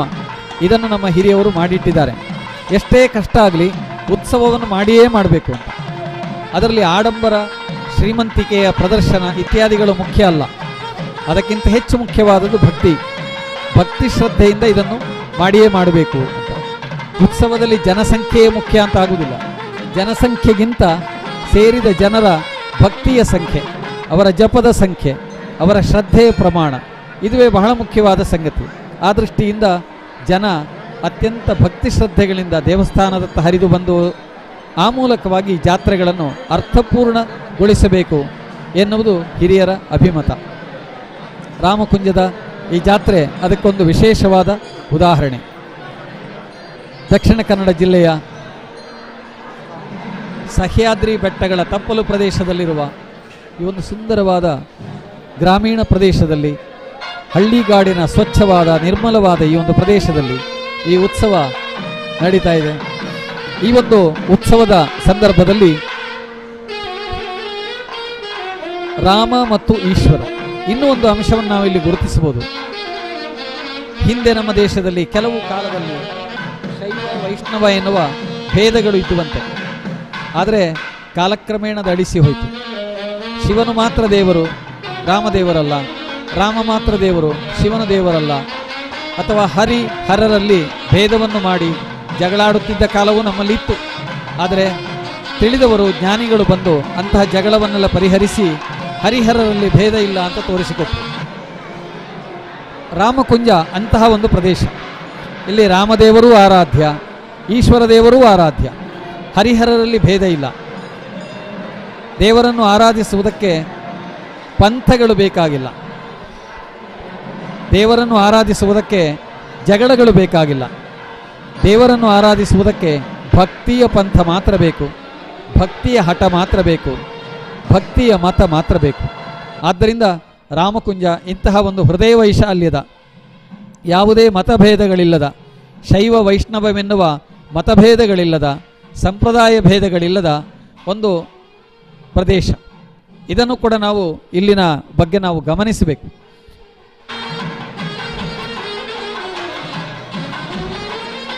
ಮಕರ ಮಾಸದ ಹುಣ್ಣಿಮೆಯ ದಿನ ರಥೋತ್ಸವ ನಡಿಬೇಕು. ಅದೇ ರೀತಿ ಇಂದು ರಥೋತ್ಸವದ ಸುಸಂದರ್ಭ. ರಾಮದೇವರು ಮತ್ತು ಈಶ್ವರ ದೇವರು ಜೊತೆಯಾಗಿ ರಥದ ಪೀಠದಲ್ಲಿ ಆರೂಢರಾಗಿ ರಥಬೀದಿಯಲ್ಲಿ ಸವಾರಿ ಹೋಗುವ, ಭಕ್ತಾದಿಗಳಿಂದ ಸ್ತೋತ್ರಗಳನ್ನು, ಜಯಘೋಷವನ್ನು ಕೇಳುವ ಒಂದು ಆಕರ್ಷಕವಾದ ಸುಂದರವಾದ ಒಂದು ದೃಶ್ಯ ಇನ್ನು ಕೆಲವೇ ಕ್ಷಣಗಳಲ್ಲಿ ನಿಮ್ಮ ಮುಂದೆ ಬರ್ತಾ ಇದೆ. ದೇವರ ಅಂಗಣದಲ್ಲಿ ಬಲಿ ಹೊರಟು ರಥಬೀದಿಯತ್ತ ಸವಾರಿ ಬರುವ ಒಂದು ಸಮಯ. ಆಬಾಲ ವೃದ್ಧರು, ಸಣ್ಣ ಮಕ್ಕಳಿಂದ ತೊಡಗಿ ಹಿರಿಯರವರೆಗೆ ಎಲ್ಲರೂ ಈ ಒಂದು ರಥಾರೋಹಣದ ಸಮಯಕ್ಕಾಗಿ ಕಾಯ್ತಾ ಇದ್ದಾರೆ. ಬಹಳ ಸುಂದರವಾಗಿ ಪತಾಕೆಗಳಿಂದ, ಪ್ರತಿಮೆಗಳಿಂದ, ಚಿತ್ರಗಳಿಂದ, ಚಿತ್ರಪಟಗಳಿಂದ ಅಲಂಕೃತವಾದ ಬ್ರಹ್ಮರಥ, ಬೆಳಕಿನ ದೀಪಗಳಿಂದ ಅಲಂಕೃತವಾದಂತಹ ಬ್ರಹ್ಮರಥ ಸಾಲಂಕೃತವಾಗಿ ರಥಬೀದಿಯಲ್ಲಿ ನಿಂತಿದೆ. 4 ಚಕ್ರಗಳಿಂದ ಕೂಡಿದ ವಿಶಿಷ್ಟವಾದ ಕಾಷ್ಠಶಿಲ್ಪ, ಅಂದರೆ ಮರದ ಕೆತ್ತನೆಯಿಂದ ಕೂಡಿದ ಶಿಲ್ಪಗಳಿಂದ ಕೂಡಿದ ಸುಂದರವಾದ ಒಂದು ರಥ, ಬ್ರಹ್ಮರಥ. ಅದು ದೇವರನ್ನು ಆರೋಹಣ ಮಾಡಿ ಕರೆದೊಯ್ಯುವುದಕ್ಕಾಗಿ ಅಲಂಕೃತವಾಗಿ ಸಿದ್ಧವಾಗಿದೆ. ಭಕ್ತಾದಿಗಳು ಕೂಡ ಈ ಉತ್ಸವದ ಸುಂದರ ಕ್ಷಣಗಳಿಗಾಗಿ ಕಾಯ್ತಾ ಇದ್ದಾರೆ. ಮಕರ ಮಾಸದ ಹುಣ್ಣಿಮೆಯ ಈ ಒಂದು ಸುಂದರ ಸನ್ನಿವೇಶಕ್ಕೆ ನಾವೆಲ್ಲ ಸಾಕ್ಷಿಗಳಾಗ್ತಾ ಇದ್ದೇವೆ.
ಶ್ರೀ ರಾಮಕುಂಜೇಶ್ವರ ದೇವರ ರಥೋತ್ಸವಕ್ಕೆ ಇದೀಗ ಇನ್ನು ಕೆಲವೇ ಕ್ಷಣಗಳು ಬಾಕಿ. ದೇಗುಲದ ಅಂಗಣದಿಂದ ಸಕಲ ವಾದ್ಯಘೋಷದೊಂದಿಗೆ ಛತ್ರ ಚಾಮರ ದೀಪಗಳೊಂದಿಗೆ ದೇವರು ರಥದ ಬೀದಿಗೆ ಬರುವ ಒಂದು ಸುಂದರವಾದ ದೃಶ್ಯವನ್ನು ನೀವು ಗಮನಿಸ್ತಾ ಇದ್ದೀರಿ. ನೂರಾರು ಮಂದಿ ಭಕ್ತಾದಿಗಳು ದೇವರ ಜೊತೆಗೆ ಬಲಿ ಹೊರಟು ರಥಬೀದಿಗೆ ಬರುವವರೆಗೆ ಹಿಂಬಾಲಿಸ್ತಾ ಬರ್ತಾ ಇದ್ದಾರೆ. ರಥದ ಬೀದಿಯಲ್ಲಿಯೂ ಕೂಡ ಸಾವಿರಾರು ಸಂಖ್ಯೆಯಲ್ಲಿ ಭಕ್ತಾದಿಗಳು ನೆರೆದಿದ್ದಾರೆ. ರಥಾರೋಹಣವನ್ನು ನೋಡಬೇಕು.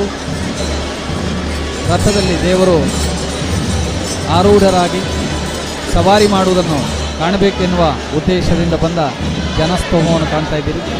ಬ್ರಹ್ಮರಥ ಕಾಣ್ತಾ ಇದೆ ನೋಡಿ. ಅತ್ಯಂತ ಸುಂದರವಾದ ವಿಶಿಷ್ಟವಾದ ಪತಾಕೆಗಳಿಂದ ಮತ್ತು ಕಾಷ್ಟಶಿಲ್ಪ ಮರದ ಕೆತ್ತನೆಗಳಿರುವ ಶಿಲ್ಪಗಳಿಂದ, ಚಿತ್ರಪಟಗಳಿಂದ, ವಿದ್ಯುತ್ ದೀಪಗಳಿಂದ ಅಲಂಕೃತವಾದ ಕಲಶ ಸಹಿತವಾದ ಬ್ರಹ್ಮರಥ. ಇದರಲ್ಲಿ ರಾಮದೇವರು ಮತ್ತು ಈಶ್ವರ ದೇವರು ಆರೂಢರಾಗಿ ಸವಾರಿ ಹೋಗಬೇಕು. ಅದಕ್ಕಾಗಿ ಈಗಾಗಲೇ ಅಂಗಣದಿಂದ ಉತ್ಸವ ಹೊರಟು ರಥದ ಬೀದಿಯನ್ನು ತಲುಪ್ತಾ ಇದ್ದಾರೆ. ಮಕರ ಮಾಸದ ಹುಣ್ಣಿಮೆಯ ದಿನ ಇಂದು, ರಥೋತ್ಸವದ ದಿನ. ಎಲ್ಲ ಕಡೆಯೂ ಕೂಡ ಅತ್ಯಂತ ಹಾಲು ಬೆಳದಿಂಗಳು ಚೆಲ್ಲಿರುವ ಒಂದು ಸಂದರ್ಭ. ಅಮೃತ ಸದೃಶವಾದ ಕಿರಣಗಳನ್ನು ಬೀರುತ್ತಿರುವ ಚಂದ್ರನ ಈ ಚಂದ್ರೋದಯದ ಅನಂತರದ ಬಹಳ ಸುಂದರವಾದ ಸಂದರ್ಭದಲ್ಲಿ ಈ ಉತ್ಸವ ನಡೀತಾ ಇದೆ. ಲೋಕದ ಎಲ್ಲೆಡೆ ಬೆಳಕು ಪಸರಿಸುವ ಸಮಯ. ನಮ್ಮ ಎದೆಯ ಬೆಳಕು ಕೂಡ ಹೆಚ್ಚಾಗಲಿ. ರಾಮಕುಂಜೇಶ್ವರ ದೇವರ ಕರುಣೆಯ ಬೆಳಕು ನಮ್ಮೆಲ್ಲರನ್ನು ಕಾಪಾಡಲಿ. ನಮ್ಮ ದುಃಖವೆಂಬ ಕತ್ತಲನ್ನು ದೂರ ಮಾಡಲಿ ಎಂಬ ಸಂಪ್ರಾರ್ಥನೆಯನ್ನು ಮಾಡೋಣ. ಮಕರ ಮಾಸದಲ್ಲಿ ನಡೆಯುವ ಈ ಒಂದು ಉತ್ಸವ ಊರ ಜನಕ್ಕೆ ವಾರ್ಷಿಕವಾದ ಹಬ್ಬ. ಪರವೂರಿನಲ್ಲಿದ್ದವರು ಕೂಡ ಧಾವಿಸಿ ಬಂದು ಈ ಉತ್ಸವದಲ್ಲಿ ಪಾಲ್ಗೊಳ್ಳುವ ಒಂದು ಉತ್ಸಾಹ ಇತ್ಯಾದಿಗಳೆಲ್ಲವೂ ಕೂಡ ಕಾಣುವ ಒಂದು ಸುಂದರವಾದ ಸಂದರ್ಭ. ಗ್ರಾಮೀಣ ಪ್ರದೇಶವಾಗಿದ್ದರೂ ಕೂಡ ಆಧುನಿಕವಾದ ಸರ್ವ ಸೌಕರ್ಯಗಳನ್ನು ಒಳಗೊಂಡು ಇವತ್ತು ಬೆಳೆದು ನಿಂತಿರುವ ಈ ರಾಮಕುಂಜದ ಗ್ರಾಮ, ಪರಿಸರದ ಅನೇಕ ಗ್ರಾಮಗಳಿಂದ ಭಕ್ತಾದಿಗಳು ಬಂದು ಒಟ್ಟಾಗುವಂತಹ ಸಂದರ್ಭ. ನಮ್ಮ ಧರ್ಮದ ಜನತೆಯ ಒಂದು ಒಗ್ಗಟ್ಟಿನ ಒಂದು ಪ್ರದರ್ಶನವೂ ಹೌದು. ಈಗ ರಥಬೀದಿಯಲ್ಲಿ ರಥದ ಭಾಗದಲ್ಲಿ ರಾಮದೇವರು ಮತ್ತು ಈಶ್ವರ ದೇವರು ಪ್ರವೇಶ ಮಾಡಿಯಾಯಿತು. ಪರಿವಾರ ದೈವಗಳು ಕೂಡ ಆಭರಣ ಸಹಿತವಾಗಿ, ಅಲಂಕಾರ ಸಹಿತವಾಗಿ ದೇವರ ಎದುರಿನಲ್ಲಿ ನರ್ತನವನ್ನು ಮಾಡಿ ದೇವರ ಸೇವೆಯನ್ನು ಮಾಡುತ್ತಾ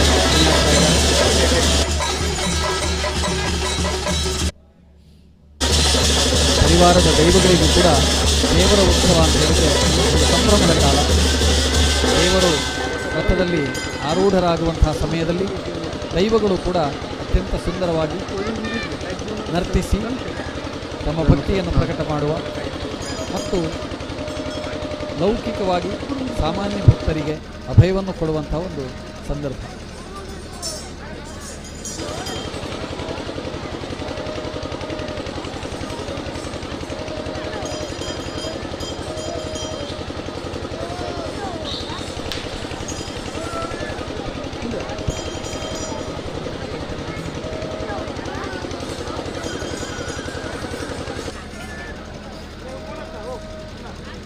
ರಾಮಕುಂಜದ ದೇವರ ಪರಿವಾರ ದೈವಗಳಾಗಿ ಶ್ರೀ ಶಿರಾಡಿ, ರುದ್ರಚಾಮುಂಡಿ, ಕಲೆಂಬಿತ್ತಾಯ, ಗಿಡಿರಾಮ, ಗುಳಿಗ, ಕಲ್ಲುರ್ಟಿ, ಅಂಗಣ ಪಂಜುರ್ಲಿ ಮುಂತಾದಂತಹ ದೈವಗಳೆಲ್ಲ ಸಾನ್ನಿಧ್ಯ ವಹಿಸಿವೆ. ರಥಬೀದಿಯ ತುದಿಯಲ್ಲಿರುವಂತಹ ಆ ಸಣ್ಣ ಬೆಟ್ಟದಲ್ಲಿ ದೈವಗಳ ಮಾಡ ಇದೆ ಅಥವಾ ಚಾವಡಿ ಇದೆ. ಅವುಗಳನ್ನು ವಿಶೇಷವಾಗಿ ಅಭಿವೃದ್ಧಿ ಕೂಡ ಪಡಿಸಲಾಗಿದೆ. ಪರಿವಾರ ದೈವಗಳು ದೇವರ ಉತ್ಸವದ ಸಮಯದಲ್ಲಿ ನಾವು ಕೂಡ ದೇವರ ಸೇವೆಯನ್ನು ಮಾಡುತ್ತಾ ಆ ದೈವಗಳನ್ನು ಆರಾಧಿಸುವುದರ ಮೂಲಕವಾಗಿ ಭಕ್ತರು ಕೂಡ ದೈವಗಳಿಂದಲೂ ಅಭಯವನ್ನು ಪಡೆಯುತ್ತಾ ಇರುವ ಒಂದು ಸಂದರ್ಭ. ಜಾತ್ರೆಯ ಅವಭೃತ ಆದ ನಂತರ ದೈವಗಳಿಗೆ ಒಂದು ನೇಮವೂ ಕೂಡ ವಾರ್ಷಿಕವಾಗಿ ನಡೀತದೆ. ಆ ದೈವಗಳನ್ನು ಕೂಡ ಆರಾಧನೆ ಮಾಡಿ ಭಕ್ತಿಯ ಕಾಣಿಕೆಗಳನ್ನು ಕೊಟ್ಟು ಹರಕೆಗಳನ್ನು ಹೇಳಿಕೊಳ್ಳುವ ಮತ್ತು ಹರಕೆಗಳನ್ನು ತೀರಿಸಿಕೊಳ್ಳುವ, ದೈವಗಳ ನುಡಿಯನ್ನು ಆಲಿಸುವ ಮತ್ತು ಪ್ರಸಾದವನ್ನು ಸ್ವೀಕರಿಸುವಂಥ ಒಂದು ಸಂದರ್ಭ ಈ ಉತ್ಸವ ಕಾಲದಲ್ಲಿ ಇರುತ್ತದೆ.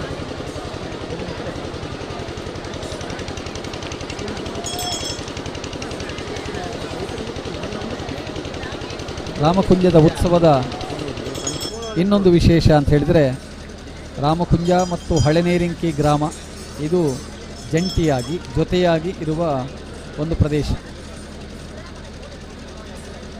ಎರಟಾಡಿಯಲ್ಲಿ ವಿಷ್ಣುಮೂರ್ತಿ ದೇವರು, ಅದೇ ರೀತಿಯಲ್ಲಿ ರಾಮಕುಂಜದಲ್ಲಿರುವ ರಾಮಕುಂಜೇಶ್ವರನ ಸಾನ್ನಿಧ್ಯ, ಅದೇ ರೀತಿಯಲ್ಲಿ ಎರಿಕ್ಕಿಯಲ್ಲಿ ಇರುವ ದಂಡತೀರ್ಥದ ಸನ್ನಿಧಿಯಲ್ಲಿರುವ ಈರಕಿ ದೇವರು ಅಂದರೆ ಹನುಮಂತ ದೇವರ ಸಾನ್ನಿಧ್ಯ, ಅದೇ ರೀತಿಯಲ್ಲಿ ಕೇಶವ ದೇವರ ಸಾನ್ನಿಧ್ಯ, ಅಲ್ಲೇ ಪಕ್ಕದಲ್ಲಿ ರಾಮಕುಂಜದ ಗ್ರಾಮದ ಒಳಗೆ ಇರುವ ಕೊಂಡೆಪ್ಪಾಡಿಯ ಅನಂತ ಪದ್ಮನಾಭ ದೇವರು, ಹಾಗೆ ಬದೆಂಜದಲ್ಲಿರುವ ಸುಬ್ರಹ್ಮಣ್ಯ ದೇವರು, ಎಲ್ಲ ದೇವರುಗಳು ಆರಾಧ್ಯರಾಗಿ ವಾರ್ಷಿಕವಾಗಿ ಭಕ್ತಾದಿಗಳಿಗೆ ಪೂಜೆಯನ್ನು ಸ್ವೀಕರಿಸಿ, ಹಾಗೆಯೇ ಉತ್ಸವಗಳು ಸವಾರಿ ಹೊರಟು ಅವಭೃತದ ದಿನ ಕೊಯ್ಲ ಗ್ರಾಮದವರೆಗೆ ಹೋಗುವಂಥದ್ದು. ಅಂದರೆ ಈ ಗ್ರಾಮವನ್ನು ದಾಟಿ ಕೊಯ್ಲ ಗ್ರಾಮದಲ್ಲಿ ಕುಮಾರಧಾರಾ ನದಿ ದಂಡೆಯಲ್ಲಿ ಭಕ್ತಾದಿಗಳೆಲ್ಲ ಸೇರಿ ದೇವರ ಅವಭೃತ ಸ್ನಾನವನ್ನು ನೋಡಿ ಆ ಉತ್ಸವವನ್ನು ಸಂಪನ್ನಗೊಳಿಸುವಂಥ ಒಂದು ವಿಶೇಷ ಇಲ್ಲಿ ಇದೆ. ಇದು ಈ ಒಂದು ಉತ್ಸವದ ವಿಶೇಷವೂ ಕೂಡ ಹೌದು. ಹಾಗಾಗಿ ರಾಮಕುಂಜ ಕೊಯ್ಲ ಅಂತ ಹೇಳಿದರೂ ಕೂಡ ಸರ್ಕಾರಿ ದಾಖಲೆಗಳ ಮೂಲಕವಾಗಿ 2 ಗ್ರಾಮ ಅಂತ ಇದ್ದರೂ ವ್ಯಾವಹಾರಿಕವಾಗಿ ದೇವಸ್ಥಾನ, ಧಾರ್ಮಿಕಾಚರಣೆ ಇತ್ಯಾದಿಗಳ ಮೂಲಕ ನೋಡಿದರೆ ಕೊಯ್ಲ ಬೇರೆಯಲ್ಲ, ರಾಮಕುಂಜ ಬೇರೆಯಲ್ಲ, ರಾಮಕುಂಜ ಬೇರೆಯಲ್ಲ, ಹಳೆನೇರಿಂಕಿ ಬೇರೆಯಲ್ಲ. ಇನ್ನೆಲ್ಲ ಆಚರಣೆಗಳಿಗೂ ಕೂಡ ಎಲ್ಲ ಗ್ರಾಮಸ್ಥರು ಒಟ್ಟಾಗಿ ಸೇರುವುದು ನಮ್ಮ ಪದ್ಧತಿಯಾಗಿದೆ ಮತ್ತು ನಮ್ಮ ಸಮಾಜದ ಒಂದು ಒಗ್ಗಟ್ಟಿನ ಪ್ರತೀಕವೂ ಕೂಡ ಆಗಿದೆ ಎನ್ನುವುದರಲ್ಲಿ ಸಂದೇಹವಿಲ್ಲ. ರಾಮದೇವರು ಮತ್ತು ಈಶ್ವರ ದೇವರು ಎಲ್ಲ ವಿಚಾರಗಳೊಂದಿಗೆ ಚಕ್ರಚಾಮರ ದೇವಿಗೆಗಳೊಂದಿಗೆ ರಥಬೀದಿಯನ್ನು ಪ್ರವೇಶ ಮಾಡಿ ಇನ್ನು ರಥಾರೂಢರಾಗುವ ಒಂದು ಸಂದರ್ಭ. ನಿಧಾನಗತಿಯಿಂದ ಭಕ್ತರೆಲ್ಲರಿಗೆ ದರ್ಶನವನ್ನು ಕೊಡುತ್ತಾ ಎಲ್ಲ ಭಕ್ತಾದಿಗಳು ಕೂಡ ತುಂಬಿಕೊಳ್ಳುವಂತೆ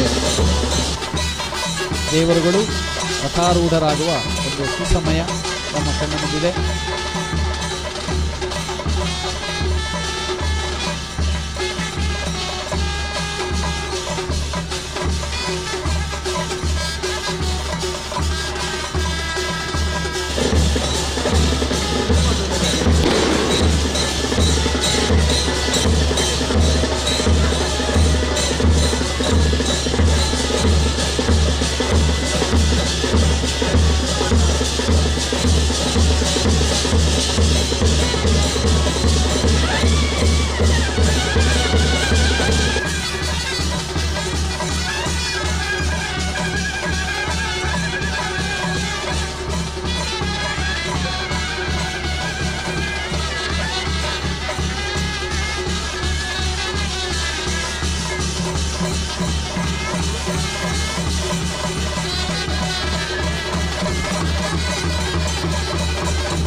ಹರಿಹರ ದೇವರುಗಳಲ್ಲಿ ಭೇದವಿಲ್ಲದೆ ಒಮ್ಮತದಿಂದ ಒಮ್ಮನದಿಂದ ದೇವರನ್ನು ಕಾಣುವ, ದೇವರನ್ನು ಪೂಜಿಸುವ ಒಂದು ಪವಿತ್ರವಾದ ಸಂಘರ್ಷರಹಿತವಾದ ಒಂದು ಪ್ರದೇಶ ರಾಮಕುಂಜ.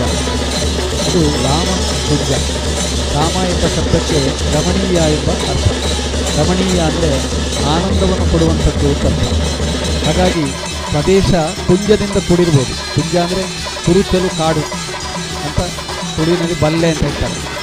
ಅಂತಹ ಪ್ರದೇಶ ಆಗಿರ್ಬೋದು. ಆದರೆ ಈ ಪ್ರದೇಶ ತಾತ್ವಿಕವಾಗಿ ನೋಡಿದರೆ ಇದು ಸಂಘರ್ಷರಹಿತವಾದ, ಮತಭೇದಗಳಿಲ್ಲದ ಒಂದು ಪ್ರದೇಶ. ಇಲ್ಲಿ ಒಗ್ಗಟ್ಟಿದೆ, ಒಗ್ಗಟ್ಟಿರುವುದರಿಂದ ಬಲವೂ ಇದೆ. ಒಗ್ಗಟ್ಟು ಬಲವೂ ಇರುವುದರಿಂದ ದೈವ ಬಲವೂ ಇದೆ. ದೈವ ಬಲ ಇರಬೇಕಾದರೆ ಒಗ್ಗಟ್ಟಿನ ಪ್ರಾರ್ಥನೆ ಬೇಕು, ಒಮ್ಮನಸ್ಸಿನ ಪ್ರಾರ್ಥನೆ ಬೇಕು. ಅಂತಹ ಒಂದು ವಿಶಿಷ್ಟವಾದ ನೆಲವಿದೆ. ರಾ ಎಂಬ ಶಬ್ದವನ್ನು ಉಚ್ಚರಿಸಿದಾಗ ನಮ್ಮ ಒಳಗಿದ್ದ ಪಾಪಗಳೆಲ್ಲ ಹೊರಗೆ ಹೋಗ್ತವೆ. ಮಾ ಎಂಬ ಶಬ್ದ ಅಥವಾ ಅಕ್ಷರವನ್ನು ಉಚ್ಚರಿಸಿದಾಗ ನಮ್ಮ ತುಟಿ ಮುಚ್ಚುತ್ತದೆ, ಹೊರಗಿನ ಪಾಪಗಳು ಒಳಬರುವುದಿಲ್ಲ. ಶಂಕರ, ಶಂಕರ ಅಂದರೆ ಮಂಗಳವನ್ನು ಉಂಟು ಮಾಡುವ. ಶಂ ಅಂದರೆ ಮಂಗಳ, ಕರ ಅಂದರೆ ಮಂಗಳವನ್ನು ಮಾಡುವವನು ಎಂಬ ಅರ್ಥ. ಶಿವ ಅಂದರೆ ಮಂಗಳ ಅಂತ. ಈಶ್ವರ ಅಂದರೆ ಎಲ್ಲದಕ್ಕೂ ಅಧಿಪತಿ ಅಂತ. ಅಂತಹ ಎಲ್ಲದಕ್ಕೂ ಅಧಿಪತಿಯಾದ ಈಶ್ವರ ದೇವರು, ಶಿವದೇವರು, ಶಂಕರ ದೇವರು ರಾಮನೊಂದಿಗೆ ಒಡಗೂಡಿ ರಥದಲ್ಲಿ ಆರೂಢರಾಗುವ ಒಂದು ಭಕ್ತಿಮಯವಾದ ಪಾವಿತ್ರ್ಯದಿಂದ ಕೂಡಿದ ಸಂದರ್ಭವಿದೆ.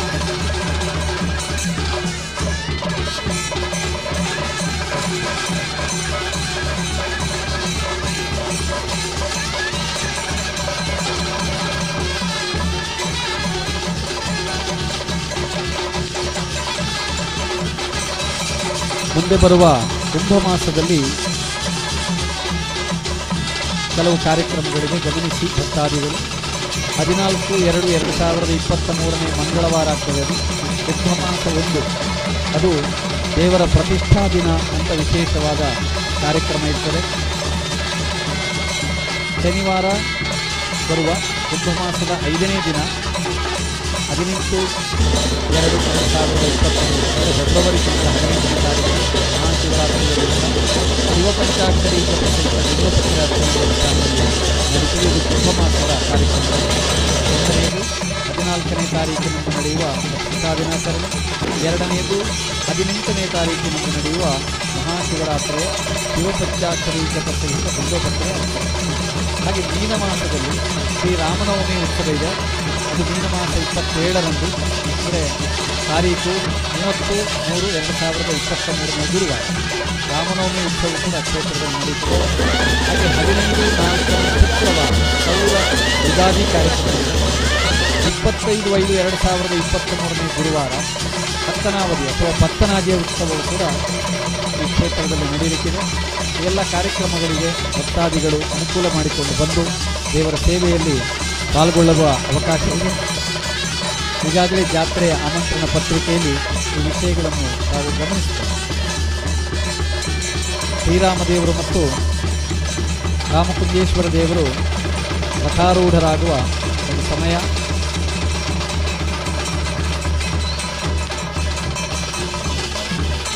ರಾಮದೇವರು ಅಂದರೆ ಶ್ರೀಮನ್ನಾರಾಯಣ ದೇವರು. ನಾರಾಯಣ ದೇವರು ನಮ್ಮೆಲ್ಲರನ್ನು ಪಾಲನೆ ಮಾಡುವ ದೇವರು. ಈಶ್ವರ ದೇವರು ಲಯಕರ್ತ, ಎಲ್ಲವನ್ನೂ ಲಯಕ್ಕೆ ತರುವ ಅದಕ್ಕೆ ಕಾರಣರಾದ ದೇವರು. ಲಯ ಎನ್ನುವುದು ಒಂದರ್ಥದಲ್ಲಿ ನಾಶ ಅಂತಿದ್ರೂ ಕೂಡ ಇನ್ನೊಂದರ್ಥದಲ್ಲಿ ಒಂದು ಗತಿ, ನಿಯಂತ್ರಣ. ಲಯ ಎನ್ನುವುದು ಒಂದು ಗತಿ. ಆದ್ದರಿಂದ ಒಂದು ಗತಿಯಲ್ಲಿ ನಮ್ಮ ಜೀವನವನ್ನಿಡುವ, ಈ ಲೋಕವನ್ನಿಡುವ ಆ ಒಂದು ಹೊಣೆ ಇರುವುದು ಈಶ್ವರ ದೇವರಲ್ಲಿ. ನಮ್ಮ ಧರ್ಮದ ತತ್ವಗಳೆಷ್ಟು ಸುಂದರವಾಗಿವೆ ಅಂದರೆ ಲಯವೂ ಕೂಡ ನಮಗೆ ದುಃಖ ತರುವಂಥದ್ದಲ್ಲ, ನಾಶವೂ ನಮಗೆ ದುಃಖ ತರುವಂಥದ್ದಲ್ಲ. ಯಾಕೆಂದರೆ ನಾಶ ಎನ್ನುವುದರ ಆಚೆಗೆ ಸೃಷ್ಟಿಗಿದೆ ಎನ್ನುವ ಭರವಸೆಯನ್ನು ದೇವರು ಕೊಡ್ತಾರೆ. ನಮ್ಮಲ್ಲಿ ಸಾವನ್ನು ಕೆಡುಕು ಅಂತ ಹೇಳಲಿಲ್ಲ. ಜಾತಸ್ಯ ಹಿ ಧ್ರುವೋ ಮೃತ್ಯು, ಜಾತಸ್ಯ ಹಿ ಧ್ರುವೋ ಮೃತ್ಯು ಎನ್ನುವುದಕ್ಕೆ ಹುಟ್ಟಿದ್ದು ಸಾಯಲೇಬೇಕು ಎನ್ನುವ ಅರ್ಥ ಇದೆ. ಆದರೆ ಹುಟ್ಟಿದ್ದು ಸಾಯುವುದು ಮಾತ್ರ ಅಲ್ಲ, ಸತ್ತದ್ದು ಮತ್ತೆ ಹುಟ್ಟುತ್ತದೆ ಅಂತ. ಹುಟ್ಟಿದ್ದು ಸಾವು ಕಾಣ್ತದೆ ಅಂತಾದರೂ ಸತ್ತದ್ದು ಮತ್ತೆ ಹುಟ್ಟುತ್ತದೆ ಅನ್ನೋ ಭರವಸೆ ಇಲ್ಲ. ಹಾಗಾಗಿ ನಮ್ಮಲ್ಲಿ ಪುನರ್ಜನ್ಮದ ತತ್ವವು ಕೂಡ ಪ್ರತಿಪಾದಿತವಾಗಿರುವುದರಿಂದ ಲಯ ಎನ್ನುವುದು ನಮಗೇನು ಕೆಡುಕನ್ನು ಕೊಡುವುದಿಲ್ಲ. ಒಮ್ಮೆ ಬರೆದದ್ದನ್ನು ಅಳಿಸಿ ಹಾಕಲಿಕ್ಕೆ ಸಾಧ್ಯ ಇದ್ದರೆ ಚೆನ್ನಾಗಿ ಅಳಿಸಿತು ಅಂತಾದರೆ ಮತ್ತೆ ಚೆನ್ನಾಗಿ ಬರೀಲಿಕ್ಕೂ ಆಗ್ತದೆ. ಹಾಗಾಗಿ ಸೃಷ್ಟಿ ಸ್ಥಿತಿ ಲಯ ಎನ್ನುವುದು ಸಕ್ಕರೆ ಇದ್ದ ಹಾಗೆ ಅಂತ ತಿಳಿದವರು ಹೇಳ್ತಾರೆ. ಹಾಗಾಗಿ ಈಶ್ವರ ದೇವರು ಎಲ್ಲವನ್ನೂ ಲಯಕ್ಕೆ ತರುವ ಅಧಿಕಾರಿಯಾಗಿದ್ದಾರೆ. ರಾಮದೇವರು, ನಾರಾಯಣ ದೇವರು, ಆದ್ದರಿಂದ ಅವರು ಎಲ್ಲವನ್ನೂ ಪಾಲಿಸ್ತಾರೆ. ಬ್ರಹ್ಮ ಸೃಷ್ಟಿಯಲ್ಲಿರುವ ಪ್ರತಿಯೊಂದನ್ನು ಪಾಲಿಸುವ ಮತ್ತು ಲಯ ಮಾಡುವ ಎರಡೂ ಅಧಿಕಾರವುಳ್ಳಂತಹ ದೇವರುಗಳು ನಮ್ಮಿಂದ ಆರಾಧ್ಯರಾಗಿ ನಮ್ಮೆಲ್ಲರ ಕಷ್ಟ ಕಾರ್ಪಣ್ಯಗಳನ್ನು ನಿವಾರಣೆ ಮಾಡಿ ನಮ್ಮನ್ನು ಹರಸುವುದಕ್ಕಾಗಿ ಇಂದು ರಥಾರೂಢರಾಗಿ ವಿರಾಜಮಾನರಾಗ್ತಾರೆ. ಭಕ್ತರೆಲ್ಲರ ರಥವನ್ನು ಒಯ್ಯುವ, ರಥವನ್ನು ಎಳೆಯುವ, ತೇರನ್ನೆಳೆಯುವ ಒಂದು ಆ ಭಕ್ತಿಯನ್ನು ಸ್ವೀಕರಿಸ್ತಾರೆ. ಮಕರ ಮಾಸದ ಹುಣ್ಣಿಮೆಯ ಈ ಪುಣ್ಯ ಬರುವ ಕಾಲದಲ್ಲಿ ರಾಮಕುಂಜದ ಈ ಒಂದು ದಿವ್ಯ ಪಾವನ ಕ್ಷೇತ್ರದಲ್ಲಿ ರಾಮದೇವರು ಮತ್ತು ಈಶ್ವರ ದೇವರು ರಥಾರೋಹಣ ಮಾಡುವ ಈ ಒಂದು ಸಂದರ್ಭವನ್ನು ಗಮನಿಸ್ತಾ ಇದ್ದೀರಿ.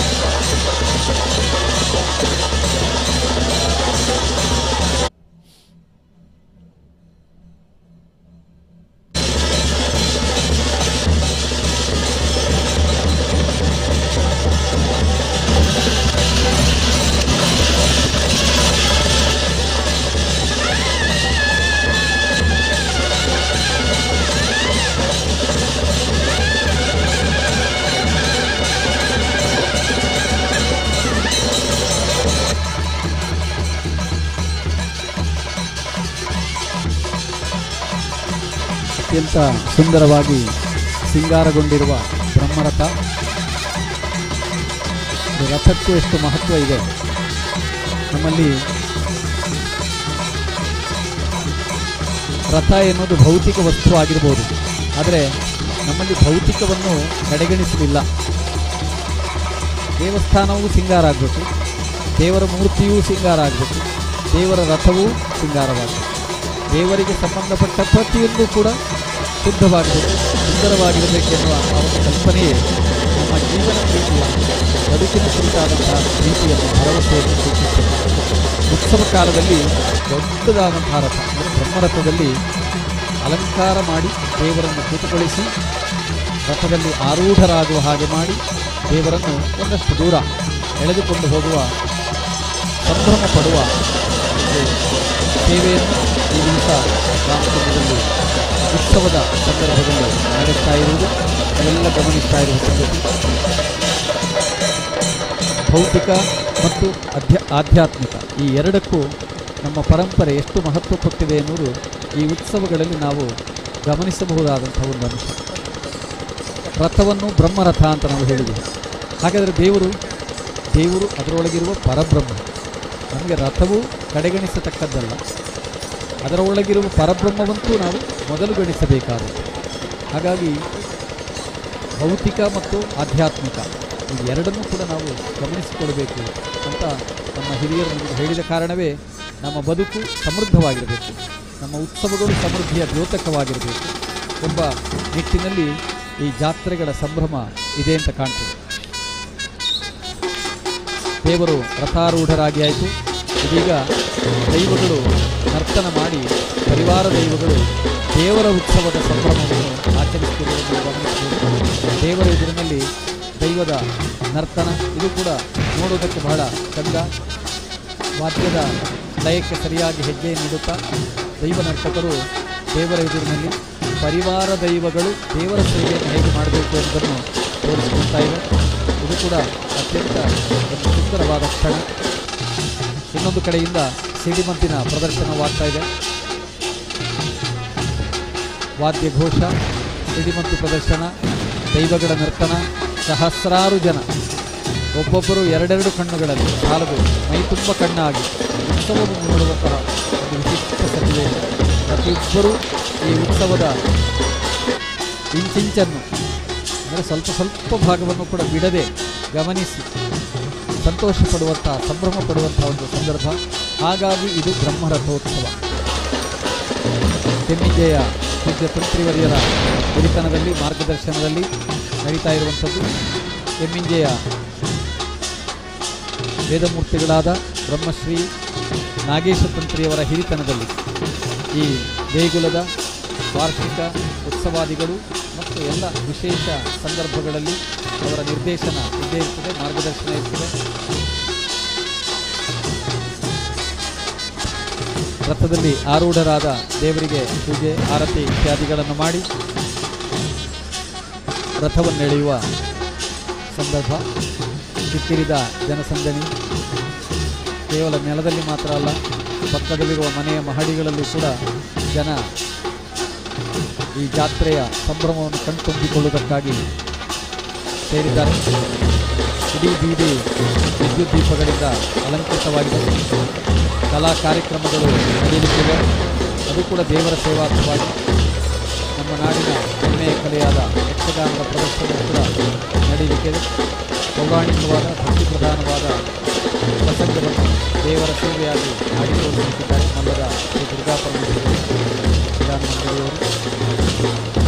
ಹೀಗೆ ಒಟ್ಟಿನಲ್ಲಿ ದೇವರ ಉತ್ಸವದಲ್ಲಿ ದೇವರ ಮಹಿಮೆಯನ್ನು ಕೊಂಡಾಡುವ ಕಾರ್ಯಕ್ರಮಗಳು ಇದ್ದಷ್ಟು ಆ ಜಾತ್ರೆ ಅರ್ಥಪೂರ್ಣವಾಗಿ ಇರುವುದಕ್ಕೆ ಸಾಧ್ಯ. ಈ ದೇವರು ಬ್ರಹ್ಮರಥದಲ್ಲಿ ಆರೂಢರಾಗಿ ಪೂಜಾ ಸೇವೆಯನ್ನು ಕೈಗೊಳ್ಳುವ ಸಂದರ್ಭ ದೈವ ನರ್ತಕರು ಆಭರಣಗಳಿಂದ ಬಣ್ಣಗಳಿಂದ ಅಲಂಕರಿಸಿಕೊಂಡು ದೇವರ ಎದುರಿನಲ್ಲಿ ನರ್ತನ ಸೇವೆಯನ್ನು ಮಾಡ್ತಾ ಇದ್ದಾರೆ.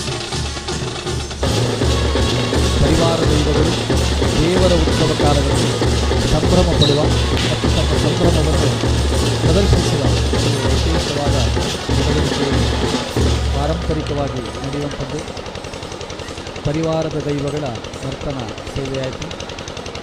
ದೇವರ ರಥೋತ್ಸವದ ಕಾಲದ ಪೂಜೆ, ಆರಂಭಿಕ ಪೂಜೆ, ರಥವನ್ನು ಕೊನೆಯ ಬಿಂದುವಿನಲ್ಲಿ ಅಲ್ಲಿ ಪೂಜೆ ಇರ್ತದೆ.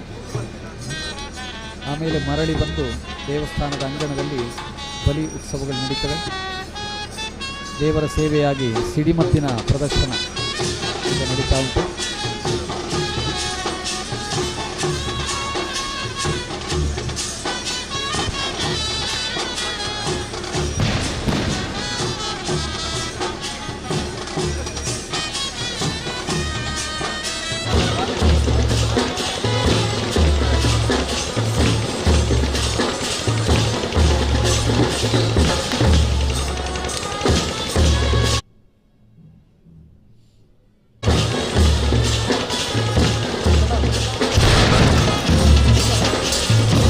ಪುತ್ತೂರಿನ ಸುದ್ದಿ ಪತ್ರಿಕೆ 38 ವರ್ಷಗಳ ಹಿಂದಕ್ಕೆ ನಮ್ಮ ಮನಸ್ಸನ್ನು ಓಡಿಸಿದರೆ ಒಂದು ಹಾಳೆಯ 2 ಪುಟಗಳಲ್ಲಿ ಸುದ್ದಿಯನ್ನು ಮುದ್ರಿಸ್ತಾ ಇದ್ದಂತಹ ಒಂದು ಪತ್ರಿಕೆ ವಿಸ್ತಾರವಾಗಿ ಬೆಳೆದು ನಮ್ಮ ಪರಿಸರದ ಸುಳ್ಯ ಬೆಳ್ತಂಗಡಿ ತಾಲೂಕುಗಳಲ್ಲಿ ಕೂಡ ತನ್ನ ಪತ್ರಿಕಾ ರಂಗವನ್ನು ವಿಸ್ತರಿಸಿಕೊಂಡಿದೆ.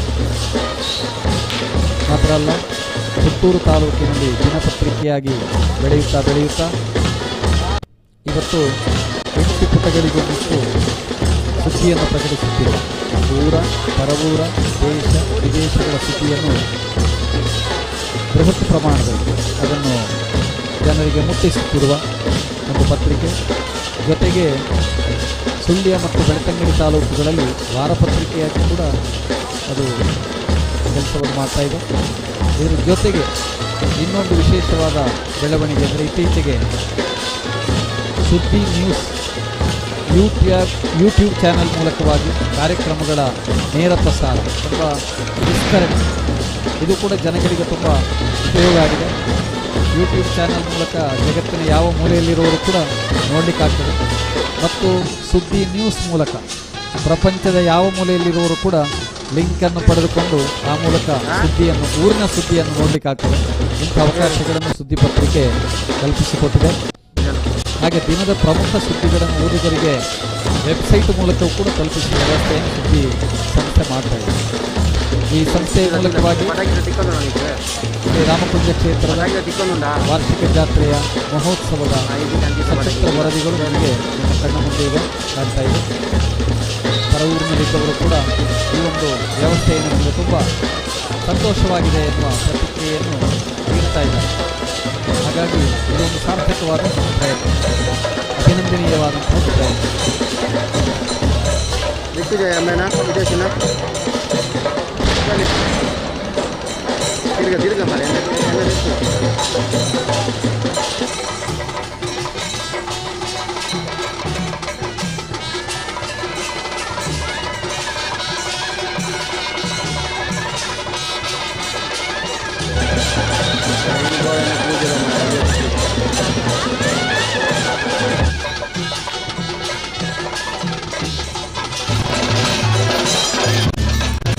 ರಥಾರೂಢರಾದ ಈಶ್ವರ ದೇವರು ಮತ್ತು ರಾಮದೇವರಿಗೆ ಕಂಠಿವಡಿಯರಿಂದ ಪೂಜಾ ಕೈಂಕರ್ಯ ನಡೀತಾ ಇದೆ.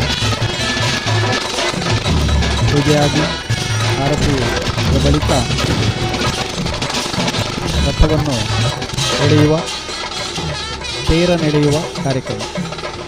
ಬ್ರಹ್ಮರಥವನ್ನು ಒಂದಷ್ಟು ದೂರದವರೆಗೆ ಎಳೆದು ದೇವರನ್ನು ಸವಾರಿ ಹೊರಡಿಸಿದ ಒಂದು ಸಂಭ್ರಮವನ್ನು ಪಡುವ ಅವಕಾಶ ಭಕ್ತಾದಿಗಳಿಗೆ. ಗಮನಿಸಿ, ಬಹಳ ಅಲಂಕಾರಗೊಂಡಿರುವ ಬ್ರಹ್ಮರಥ. ಈ ವರ್ಷ ಈ ರಥದ ಚಾಲನೆಯ ಸಸೂತ್ರತೆಗೆ ಬೇಕಾಗಿ ಸ್ಟೇರಿಂಗನ್ನು ಕೂಡ ಅಳವಡಿಸಲಾಗಿದೆ. ವಿಶೇಷವಾಗಿ ಮರದ ಭಾಗಗಳು ಹಾಳಾಗುವುದನ್ನು ತಪ್ಪಿಸಿ ದೀರ್ಘ ಬಾಳಿಕೆಯನ್ನು ಹೊಂದುವುದಕ್ಕೆ ಬೇಕಾಗಿ ಈ ರೀತಿಯಾದ ಲೋಹದ ಸ್ಟೇರಿಂಗನ್ನು ಅಳವಡಿಸುವ ಕಾರ್ಯ ನಡೆದಿದೆ. ಇನ್ನೊಂದು ವಿಶೇಷವಾದ ಸೇವೆ ಈ ವರ್ಷ ನಡೆದದ್ದು, ಭೂತಗಳಿಗೆ ಬೇಕಾದ ಬೆಳ್ಳಿಯ ಪದ್ದೈಗಳನ್ನು, ಆಭರಣಗಳನ್ನು ದೇವಸ್ಥಾನದಲ್ಲಿಯೇ ಒದಗಿಸುವ ಒಂದು ವಿಶೇಷವಾದ ಸೇವೆ. ಅದಕ್ಕೋಸ್ಕರವಾಗಿ 1 ಲಕ್ಷ ರೂಪಾಯಿಗಳ ಅಂದಾಜು ವೆಚ್ಚ 7 ಲಕ್ಷ ರೂಪಾಯಿಗಳ ಭಕ್ತಾದಿಗಳ ದೇಣಿಗೆಯಿಂದಲೇ ಇದು ನಡೀಬೇಕು. ಅಂತಹ ಒಂದು ಸ್ವಾವಲಂಬನೆಯ ನಿಟ್ಟಿನಿಂದ ಆ ಕಾರ್ಯ ಈ ವರ್ಷ ಸಾಕಾರಗೊಂಡಿದೆ. ದೇವರಿಗೆ ಆರತಿ ಆಗ್ತಾ ಇದೆ. ರಥಾರೂಢರಾದ ರಾಮದೇವರು, ಈಶ್ವರ ದೇವರು ಮಂಗಲ ನೀರಾಜನವನ್ನು ಸೇವಾರೂಪದಲ್ಲಿ ಪಡೆದು ಎಲ್ಲರ ಭಕ್ತ ಮಹಾಜನರ ಘೋಷದೊಂದಿಗೆ, ನಾಮ ಘೋಷದೊಂದಿಗೆ ಈಗ ರಥದ ಎದುರಿನಲ್ಲಿ ಭಕ್ತಾದಿಗಳು ಆರತಿ ಬೆಳಕನ್ನು ತೆಕ್ಕೊಳ್ಳುವ ಸುಸಂದರ್ಭ. ಮಂಗಳಾರತಿ ಆದ ಮೇಲೆ ಆ ಆರತಿಯ ಬೆಳಕನ್ನು ಕಣ್ಣಿಗೊತ್ತಿಕೊಳ್ಳುವುದು ಒಂದು ಪದ್ಧತಿ. ಇದನ್ನು ಎರಡೂ ಕೈಗಳಿಂದ ಆ ಆರತಿಯನ್ನು ಸ್ಪರ್ಶಿಸಿ ಅದರ ಬೆಳಕನ್ನು ಕಣ್ಣಿಗೊತ್ತಿಕೊಳ್ಳುವ ವಿಶೇಷವಾದ ಸಂದರ್ಭ.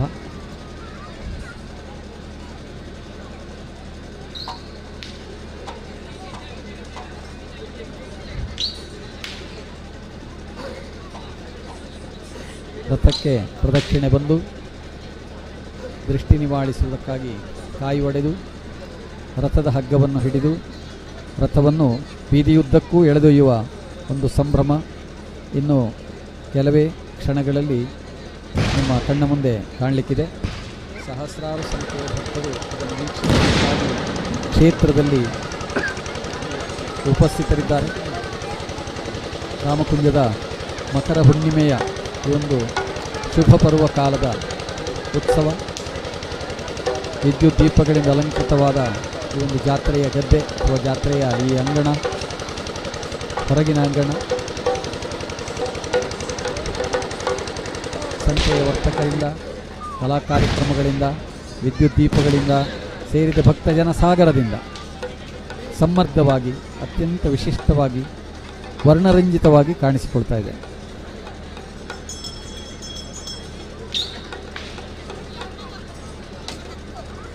ಬ್ರಹ್ಮರಥಕ್ಕೆ ಕಾಯಿ ಒಡೆದು ಇನ್ನು ರಥವನ್ನು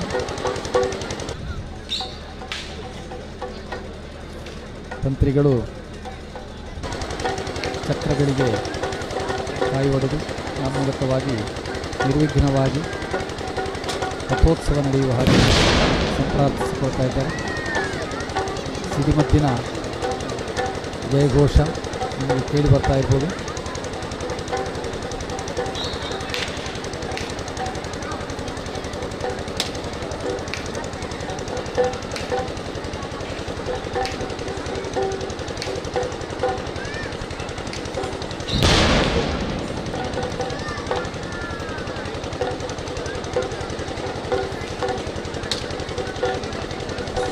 ದೇವರ ಉತ್ಸವದ ಸಂದರ್ಭದಲ್ಲಿ ಉತ್ಸವದ ಮೂರ್ತಿಗಳನ್ನು ಅಟ್ಟೆ ಸಹಿತವಾಗಿ, ಪುಷ್ಪ ಕನ್ನಡಿ ಸಹಿತವಾಗಿ ಹೊತ್ತು ಸವಾರಿಗೆ ಹೋಗುವ ಒಂದು ಪದ್ಧತಿ ನಮ್ಮ ದೇವಸ್ಥಾನಗಳಲ್ಲೆಲ್ಲ ಇದೆ. ಪ್ರತಿಷ್ಠಾಪಿತವಾದ ಮೂರ್ತಿಯನ್ನು ಒಯ್ಯುವ ಪದ್ಧತಿ ಇಲ್ಲ. ಬದಲಾಗಿ ಉತ್ಸವ ಮೂರ್ತಿಯನ್ನು ಮಾತ್ರ ಅಲಂಕಾರ ಮಾಡಿ ದಂಡೆ ಮಾಲೆಗಳಿಂದ, ಆಭರಣಗಳಿಂದ ಅಲಂಕಾರ ಮಾಡಿ ಹೊತ್ತೊಯ್ಯುವ ಒಂದು ಸಂಪ್ರದಾಯ ಬಂತು. ದೇವರನ್ನು ಪ್ರತಿಷ್ಠೆ ಒಂದು ರೀತಿಯಲ್ಲಿ ನೋಡಿದರೆ ನಮ್ಮ ಹೃದಯದಲ್ಲಿ ಪ್ರತಿಷ್ಠೆ ಮಾಡಿದರೂ ಬಹಿರಂಗದಲ್ಲಿ ಇದಕ್ಕೊಂದು ಆಕಾರ ಇದಕ್ಕೆ ಬೇಕು. ಅಂತರಂಗದ ಅಮೂರ್ತವಾದ ಅಂದರೆ ಆಕಾರವಿಲ್ಲದ ಈ ಪದ್ಧತಿ ಮಾತ್ರ ಸಾಕಾಗುವುದಿಲ್ಲ, ಅದಕ್ಕೊಂದು ವ್ಯಕ್ತವಾದ ಮೂರ್ತವಾದ ರೂಪ ಬೇಕು ಎನ್ನುವುದನ್ನು ನಮ್ಮ ಹಿರಿಯರು ಹೇಳಿಕೊಟ್ಟಿದ್ದಾರೆ. ಆದ್ದರಿಂದಲೇ ಉತ್ಸವಗಳು ಇಷ್ಟು ಸಂಭ್ರಮದಿಂದ ಕಾಣಿಸಿಕೊಳ್ತಾ ಇದೆ. ಈ ಸಂಭ್ರಮದಲ್ಲಿ ಭ್ರಮೆ ಇಲ್ಲ, ಶಬ್ದ ಮಾತ್ರ ಭ್ರಮ ಅಂತ ಇದೆ, ಆದರೆ ಅದು ಸಮ್ಯಕ್ ಭ್ರಮ, ಅದು ಒಳ್ಳೆಯ ರೀತಿಯಾದ ಭ್ರಮ. ಸಿಡಿಮದ್ದಿನ ಅಬ್ಬರವನ್ನು ಲಾಲಿಸಿ ರಥದ ಹಗ್ಗ ಎಲ್ಲರ ಕೈಗೆ ಬಂದಿದೆ. ಗೋವಿಂದ ಎನ್ನುವ ಘೋಷದೊಂದಿಗೆ ಗೋವಿದನಾದ ಭಗವಂತನನ್ನು ನೆನೆದು, ಗೋ ಅಂದರೆ ವೇದ, ಗೋ ಅಂದರೆ ಭೂಮಿ, ಗೋ ಅಂದರೆ ಗೋವು, ಗೋವು ಎನ್ನುವುದು ಭೂಮಿಗೆ ಸದೃಶವಾದದ್ದು. ಇವೆಲ್ಲವನ್ನು ನೆನೆಯುತ್ತಾ ಭಗವಂತ ಎಷ್ಟು ದೊಡ್ಡವನು ಎನ್ನುವುದನ್ನು ಹೇಳುತ್ತಾ, ಭಗವಂತ ಎಷ್ಟು ದೊಡ್ಡವನು ಎನ್ನುವುದನ್ನು ಧ್ಯಾನಿಸುತ್ತಾ ರಥವನ್ನು ಎಳೆಯುವ, ಅತ್ಯಂತ ದೊಡ್ಡದಾದಂತಹ ರಥ ಬ್ರಹ್ಮರಥವನ್ನು ಎಳೆಯುವ ಈ ಒಂದು ಸಂದರ್ಭವನ್ನು ಗಮನಿಸಿ, ಗೋವಿಂದ ನಮಗೆ ಗೋವಿಂದ ಎನ್ನುತ್ತಾ ರಥವನ್ನು ಎಳೆಯುವ ಸಂದರ್ಭ ಗಮನಿಸಿ.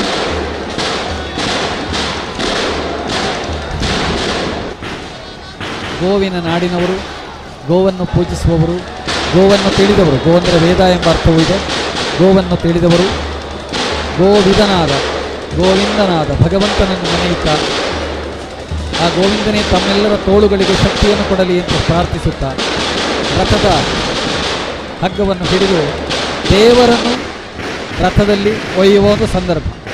ದೇವರನ್ನು ಒಯ್ಯುವುದಕ್ಕೆ ಸಾಧ್ಯವೇ ಅಂತ ಕೇಳಿದರೆ ಸಾಧ್ಯ. ನಮ್ಮ ಹಿರಿಯರು ಹೇಳ್ತಾರೆ, ಬಾಲಕನನ್ನು ಮಗನೆಂದು ತಿಳಿದು ಯಶೋದೆ ಪೂಜಿಸಿದಳಂತೆ, ಆದರೆ ಅವಳು ಮಗನ ಬಾಯಿಯಲ್ಲಿ ಬ್ರಹ್ಮಾಂಡವನ್ನು ಕಂಡಳಂತೆ. ನಮ್ಮ ಭಕ್ತಿ ಎನ್ನುವುದು ಹಾಗಿರಬೇಕು ಅಂತ. ಭಗವಂತನನ್ನು ಎಲ್ಲ ಆಕಾರದಲ್ಲಿಯೂ ನಾವು ಕಾಣಬೇಕು, ಎಲ್ಲ ಸ್ಥಿತಿಗಳಲ್ಲಿಯೂ ನಾವು ಕಾಣಬೇಕು, ಎಲ್ಲದರಲ್ಲಿಯೂ ಭಗವಂತನನ್ನೇ ಕಾಣಬೇಕು ಮತ್ತು ಆ ಭಗವಂತ ಆರಾಧ್ಯ ಎಂದು ತಿಳಿಬೇಕು, ಆ ಭಗವಂತನೇ ಬ್ರಹ್ಮಾಂಡ ಅಂತ ತಿಳಿಬೇಕು, ಆ ಭಗವಂತನೇ ನಮ್ಮ ಸರ್ವಸ್ವ ಅಂತ ತಿಳಿಬೇಕು. ಇದು ನಮ್ಮ ಆರಾಧನಾ ಪದ್ಧತಿಯ ಸೂಕ್ಷ್ಮ. ನಮ್ಮ ಜಾತ್ರೆ, ನಮ್ಮ ಉತ್ಸವ ಇದನ್ನು ನಮಗೆ ಹೇಳಿಕೊಡ್ತದೆ.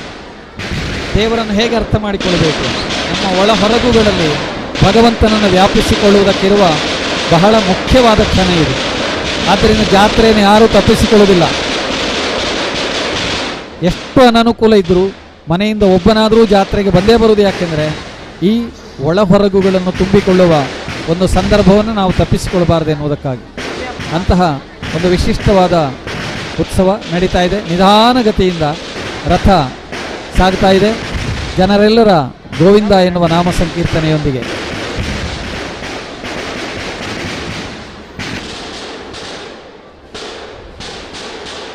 ಜನ ರಾಮಕುಂಜದ ಕಡೆಗೆ ಯಾತ್ರೆ ಮಾಡಿದ್ದಾರೆ.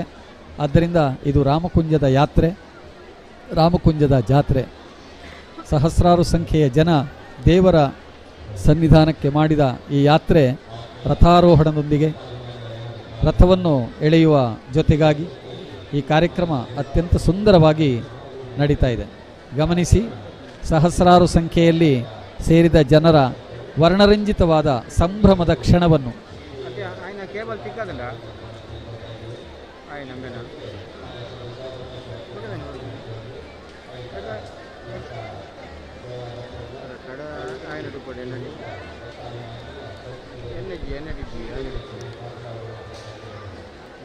ಎನ್ನ ತಿಕ್ಕೋಡೆ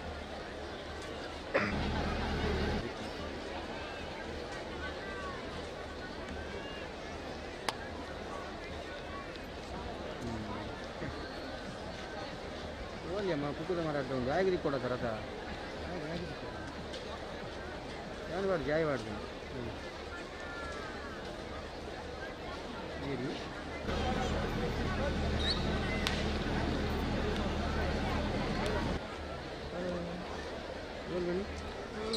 ನಮ್ಮೇರಿ ಊರ್ಲಿ ಅವ್ರ ನಮ್ಮೇರ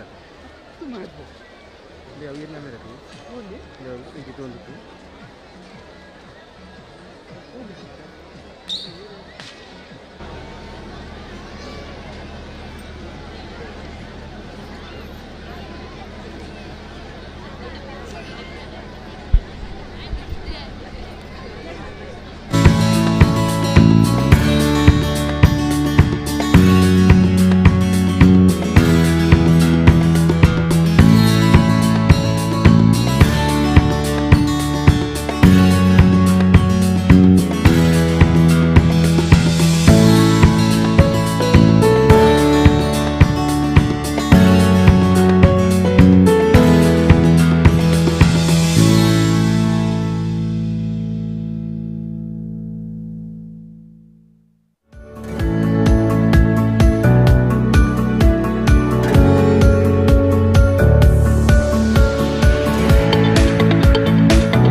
ಶ್ರೀ ರಾಮಕುಂಜೇಶ್ವರ ದೇವರ ವಾರ್ಷಿಕ ಜಾತ್ರೆ ಮಕರ ಮಾಸದ 19ನೇ ದಿನ ಆರಂಭ ಆಗಿ ಈ ವರ್ಷ ಧ್ವಜಾರೋಹಣದೊಂದಿಗೆ ಆರಂಭ ಆಯಿತು.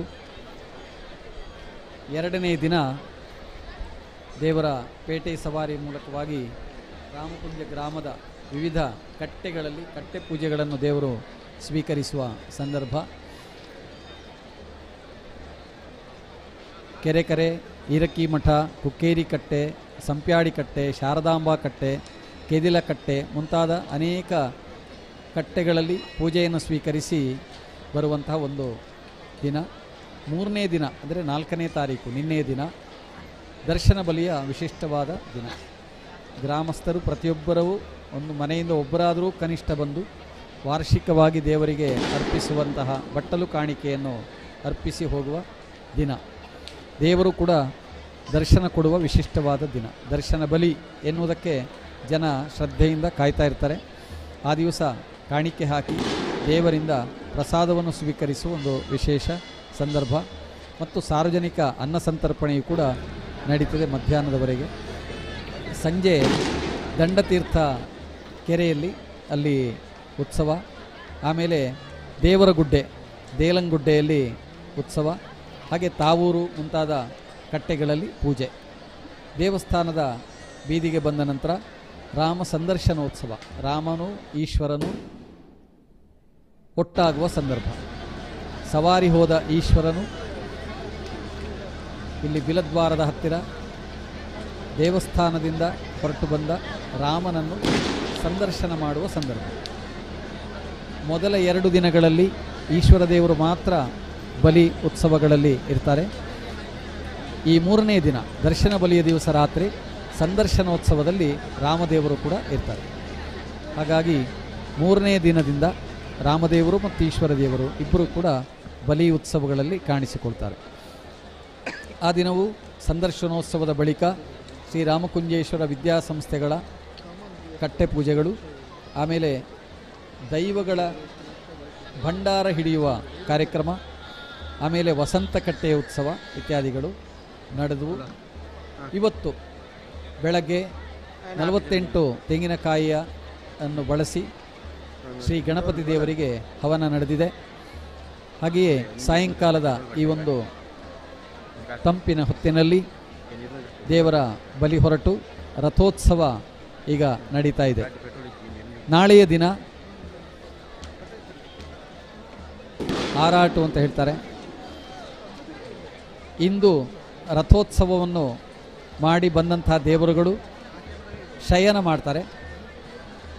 ಶಯನ ಮಾಡಿ ನಾಳೆಯ ದಿವಸ ಕವಾಟದ ಉದ್ಘಾಟನೆ ಅಂದರೆ ಬಾಗಿಲು ತೆಗೆಯುವ ಕಾರ್ಯ ಇದೆ ಮತ್ತು ದೇವರಿಗೆ ಅಭಿಷೇಕ ಇದೆ. ಸವಾರಿಯನ್ನೆಲ್ಲ ಮಾಡಿ ಬಂದು ಶಯನಿಸಿದ ದೇವರಿಗೆ ವಿಶೇಷವಾದ ಅಭಿಷೇಕ ಇರ್ತದೆ. ಆಮೇಲೆ ಮಧ್ಯಾಹ್ನಕ್ಕೆ ಮಹಾಪೂಜೆ ಇರ್ತದೆ. ಸಾಯಂಕಾಲ ಅವಭೃತಕ್ಕಾಗಿ ದೇವರು ಸವಾರಿ ಹೋಗ್ತಾರೆ.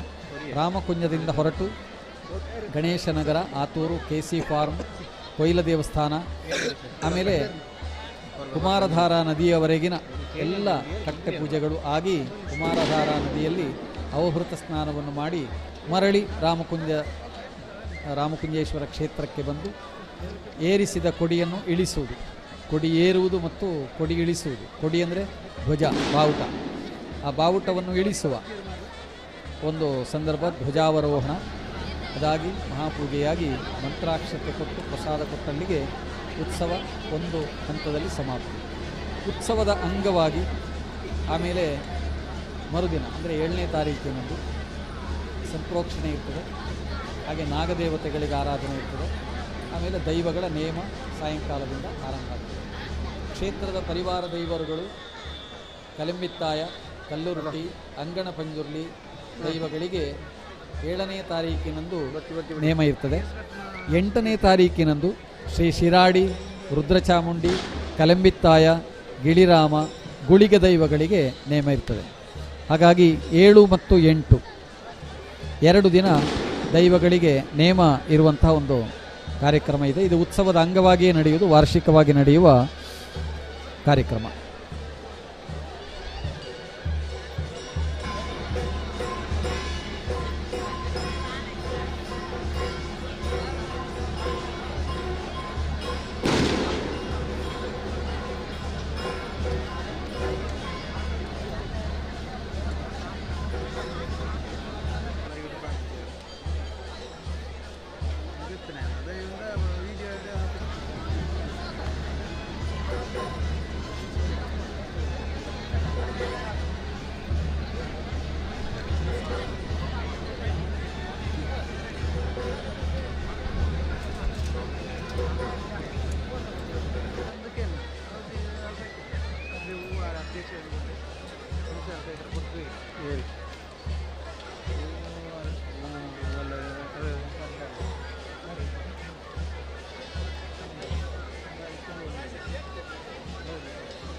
ರಥಾರೂಢರಾಗಿ ಸವಾರಿ ಹೊರಟ ರಾಮಕುಂಜೇಶ್ವರ ದೇವರು ಮತ್ತು ಶ್ರೀರಾಮ ದೇವರು ಮರಳಿ ದೇವಸ್ಥಾನದ ಬಳಿಗೆ ಬರುವ ದೃಶ್ಯವನ್ನು ಕಾಣ್ತಾ ಇದ್ದೀರಿ.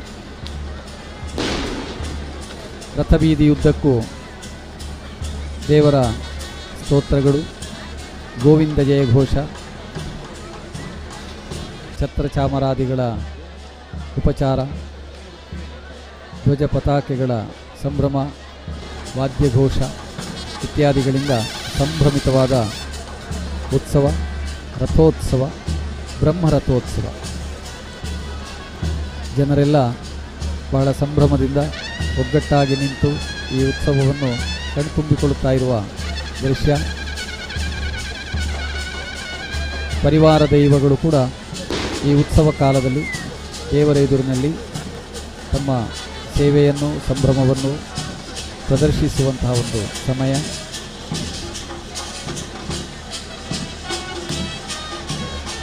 ಬ್ರಹ್ಮರಥವನ್ನು ಎಳೆಯುತ್ತಾ ಭಕ್ತಾದಿಗಳು ಮರಳಿ ದೇವಸ್ಥಾನದ ಮಕರ ತೋರಣದ ಸಮೀಪಕ್ಕೆ ಬರ್ತಾರೆ. ಗೋವಿಂದ ಜಯ ಘೋಷವು ಕೂಡ ಕೇಳಿಸ್ತಾ ಇದೆ.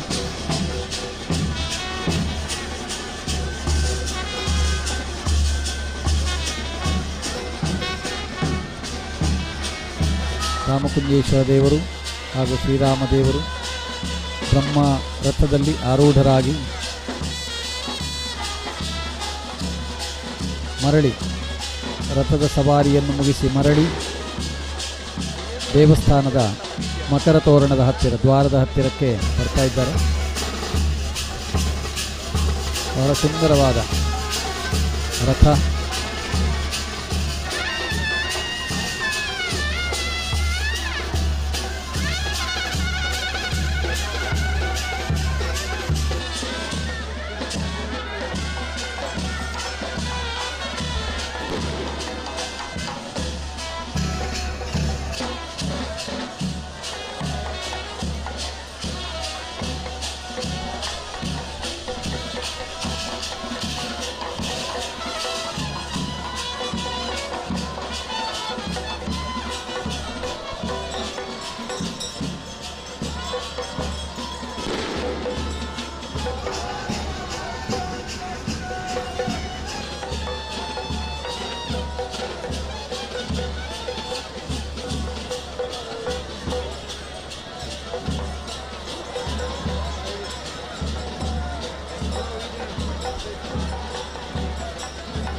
ರಥವನ್ನೆಳೆದು ದೇವರನ್ನು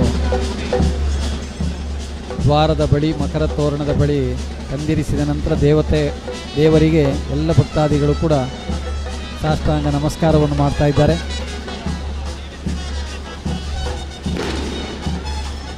ರಥದಿಂದ ದೇವರು ಇನ್ನು ಕೆಳಗಿಳಿದು ಬಂದು ದೇವಸ್ಥಾನದ ಅಂಗಣದಲ್ಲಿ ಇನ್ನುಳಿದಿರುವ ಬಲಿ ಅಂದರೆ ಸುತ್ತುಗಳನ್ನು, ಸೇವಾ ಸುತ್ತುಗಳನ್ನೆಲ್ಲ ಪೂರೈಸಿಕೊಂಡು ದೇವರು ಒಳಗೆ ಪ್ರವೇಶ ಆಗಬೇಕು. ಆಮೇಲೆ ಕವಾಟ ಬಂಧನ, ಶಯನೋತ್ಸವ ಇತ್ಯಾದಿಗಳು ನಡೆದು ಇಂದಿನ ಕಾರ್ಯಕ್ರಮ ಸಂಪನ್ನವಾಗ್ತದೆ. ಇನ್ನೊಂದೆಡೆಯಿಂದ ದೇವರ ಸೇವಾರೂಪದಲ್ಲಿ ಯಕ್ಷಗಾನ ಕಲಾ ಕಾರ್ಯಕ್ರಮ ಕೂಡ ಇಲ್ಲಿ ನಡೀತಾ ಇರ್ತದೆ. ಭಕ್ತಾದಿಗಳೆಲ್ಲ ಇದನ್ನು ಗಮನಿಸಬೇಕು ಮತ್ತು ದೇವರ ಸೇವೆಗಳಲ್ಲಿ ಭಾಗಿಯಾಗಬೇಕು. ಈ ವರ್ಷ ನಮ್ಮ ದೇವಸ್ಥಾನದ ದೈವಗಳಿಗೆ ಪದ್ದೆಯನ್ನು ರಚಿಸಿ ಅವುಗಳನ್ನು ದೈವಗಳು ಅಲಂಕರಿಸಿಕೊಳ್ಳುವ ಕಾರ್ಯಕ್ರಮ, ಒಂದು ಯೋಜನೆ ಅದು ಕಾರ್ಯರೂಪಕ್ಕೆ ಬಂದಿದೆ, ಗಮನಿಸಬಹುದು. ದೇವಸ್ಥಾನದ್ದೇ ಆದ ಆಭರಣಗಳನ್ನು ದೈವಗಳಿಗೆ ಹೊಂದುವ ಒಂದು ಅವಕಾಶ ಆಯಿತು. ಅದೇ ರೀತಿಯಲ್ಲಿ ರಥಕ್ಕೆ ಒಂದು ಸ್ಟೇರಿಂಗನ್ನು ಅಳವಡಿಸುವ ಮೂಲಕವಾಗಿ ಸಸೂತ್ರವಾದ ತಿರುಗಿಸುವಿಕೆಗಳಿಗೆ ಮತ್ತು ಚಾಲನೆಗೆ ಒಂದು ಅನುಕೂಲ ಆಗಿದೆ. ಈ ಎರಡು ವಿಶೇಷವಾದ ಯೋಜನೆಗಳನ್ನು ಈ ವರ್ಷ ಕಾರ್ಯರೂಪಕ್ಕೂ ತರಲಾಗಿದೆ. ಕಾರ್ಯಕ್ರಮಗಳು ಸಸೂತ್ರವಾಗಿ ನಡೀಲಿಕ್ಕೆ ಮತ್ತು ಚೆನ್ನಾಗಿ ನಡೀಲಿಕ್ಕೆ ಈ ಎಲ್ಲ ಯೋಜನೆಗಳು ಸಹಕಾರಿ. ಅಲಂಕೃತವಾದ ಬ್ರಹ್ಮರಥದಿಂದ ದೇವರು ಇಳಿದು ಬರ್ತಾ ಇದ್ದಾರೆ. ದೇವಸ್ಥಾನದ ಅಂಗಣವನ್ನು ಪ್ರವೇಶಿಸಿ ಅನಂತರದಲ್ಲಿ ದೇವರ ಉತ್ಸವ ಮುಂದುವರಿಯುತ್ತದೆ.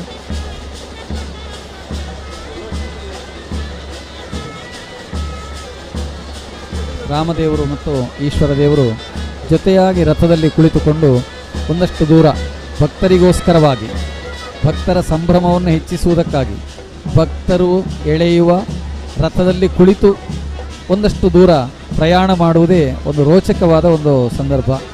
ದೇವರನ್ನು ನಾವು ಎಳೆದುಕೊಂಡು ಒಂದಷ್ಟು ದೂರದವರೆಗೆ ಒಂದು ಯಾತ್ರೆಯನ್ನು ಮಾಡ್ತೇವೆ ಎನ್ನುವುದು ಈ ಒಂದು ಜಾತ್ರೆಯ ಹೆಚ್ಚಿನ ಸೊಗಸು.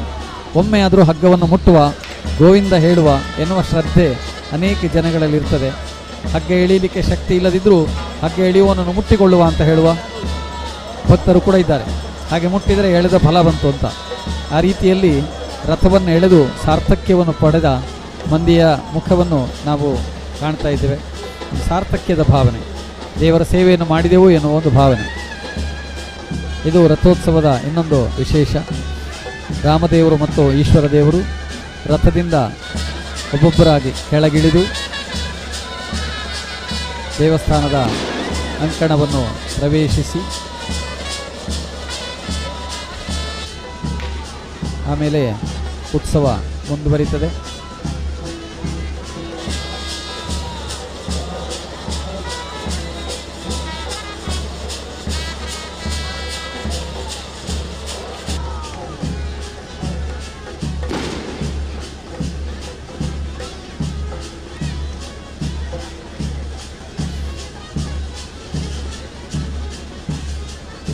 ವಾದ್ಯಘೋಷಗಳೊಂದಿಗೆ, ಛತ್ರ, ದೀಪ, ಚಾಮರ ಸೇವೆಗಳೊಂದಿಗೆ ದೇವರು ರಥಯಾತ್ರೆಯನ್ನು ಮುಗಿಸಿ ಅಂಗಣವನ್ನು ಪ್ರವೇಶ ಮಾಡುವ ಸಂದರ್ಭ.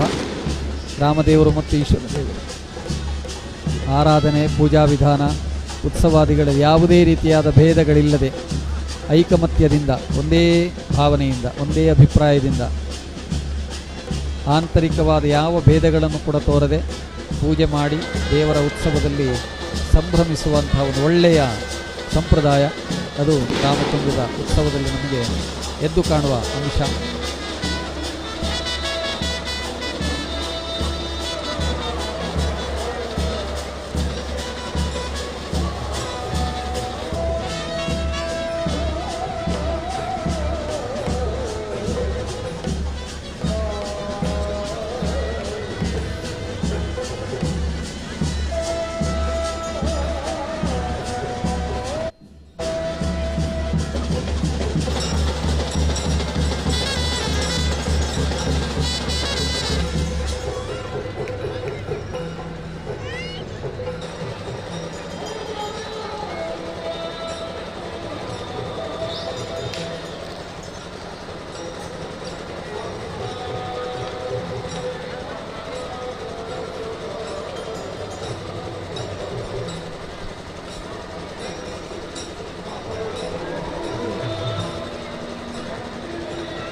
ನಮ್ಮ ಆರಾಧನಾ ಪದ್ಧತಿಗಳಲ್ಲಿರುವ ಕೆಲವು ವಿಶೇಷಗಳನ್ನು ಗಮನಿಸ್ಬೋದು. ದೇವರ ಎದುರಿನಲ್ಲಿ ದೈವಗಳು ತಾವು ಹೇಳಿಕೊಡ್ತಾ ಇವೆ. ವರ್ಷಾವಧಿ ಉತ್ಸವದಲ್ಲಿ ತಾವು ಹೇಗೆ ನಡ್ಕೊಳ್ತಾ ಇದ್ದೇವೆ, ಮುಂದೆ ನಡೆಯುವ ನೇಮಾದಿಗಳು ಇತ್ಯಾದಿಗಳನ್ನು ಪಡೆಯಲಿಕ್ಕಿರುವಂಥ ಸಂದರ್ಭ, ಉತ್ಸವದಲ್ಲಿ ತಮ್ಮ ಪಾಲು ಏನು ಎಂಬುದನ್ನು ದೇವರ ಎದುರಿನಲ್ಲಿ ಹೇಳಿಕೊಳ್ಳುವ ಒಂದು ವಿಶೇಷವಾದ ಸಂದರ್ಭವನ್ನು ನೀವು ಗಮನಿಸ್ತಾ ಇದ್ದೀರಿ. ದೇವರು ನಮಗೆ ನಮ್ಮ ಆರಾಧನೆಗೆ ತಕ್ಕ ಫಲವನ್ನು ಕೊಡ್ತಾನೆ. ದೇವರು ಕೊಡುವ ಫಲವನ್ನು ನಮಗೆ ನೇರವಾಗಿ ಗುರುತಿಸಲಿಕ್ಕೆ ಆಗದೇ ಇರ್ಬೋದು. ಆದರೆ ದೈವಗಳು ತೋರುವ ಕಲೆ ಕಾರ್ಮಿಕವನ್ನು ನಮಗೆ ತಕ್ಷಣದಲ್ಲಿ ಗ್ರಹಿಸಲಿಕ್ಕೆ ಬರ್ತದೆ. ಹಾಗಾಗಿ ನಾವು ದೇವರನ್ನು ನಂಬುವವರು, ದೈವವನ್ನು ನಂಬುವವರು, ಇಬ್ಬಗೆಯಲ್ಲಿ ಕೂಡ ಶ್ರದ್ಧೆಯನ್ನು ಹೊಂದಿದವರು. ಅದು ಒಂದು ಇನ್ನೊಂದಕ್ಕೆ ತೊಡಕಲ್ಲ. ಇದು ನಮ್ಮ ಆರಾಧನೆಗಳಲ್ಲಿರುವ ವಿಶೇಷ. ನಾವು ಎಷ್ಟು ದೇವರನ್ನು ನಂಬಿದರೂ ನಮಗೆ ಒಂದು ದೇವರ ನಂಬಿಕೆ ಇನ್ನೊಂದು ದೇವರ ನಂಬಿಕೆಗೆ ತೊಡಕಲ್ಲ.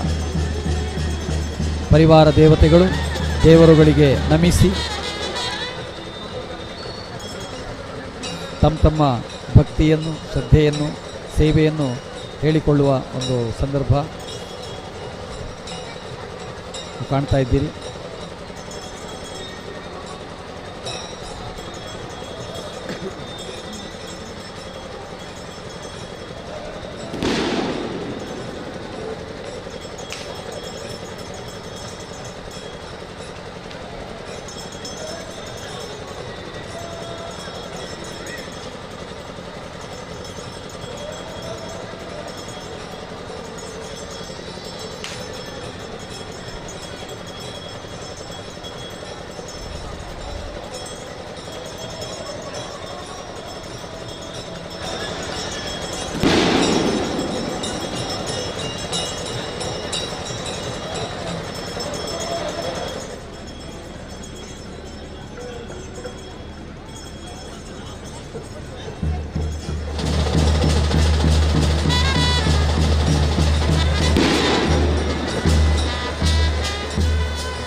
ಮಕರ ಹುಣ್ಣಿಮೆಯ ದಿನ ರಥೋತ್ಸವ ಸಂಪನ್ನಗೊಳ್ತಾ ಇದೆ.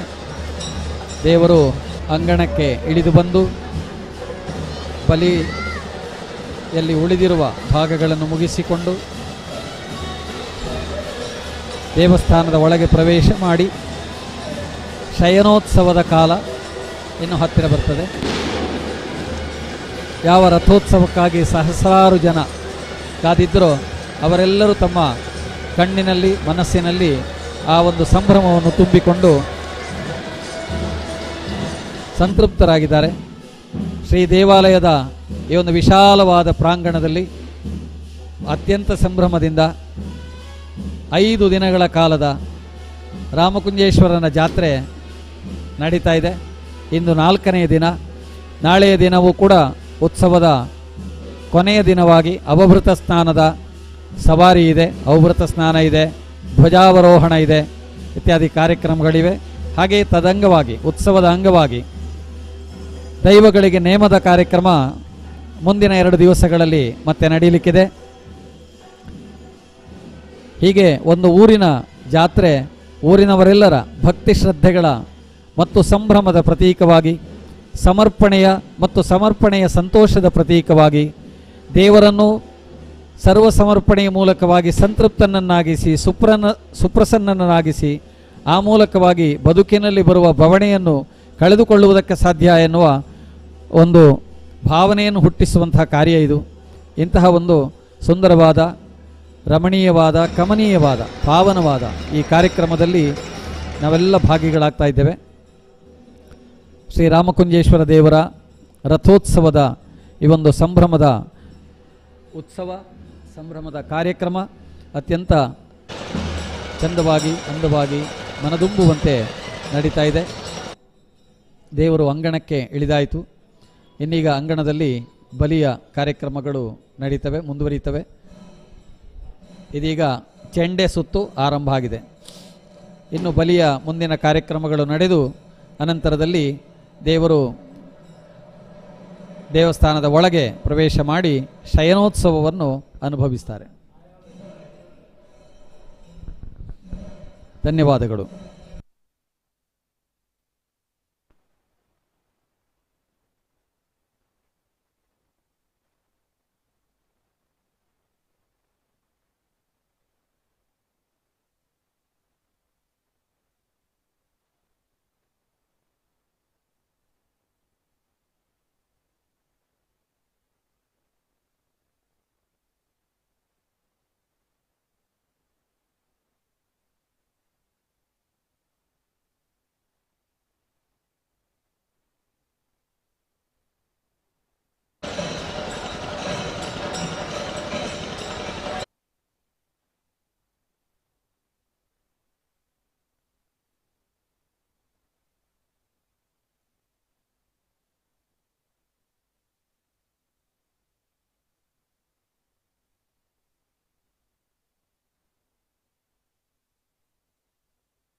ಜೀವನ ಬೋರ್ಗೆ ಆಗಲಿ ಶುರು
ಹಾಂ ಜನ ಇಪ್ಪಡು ಮತ್ತು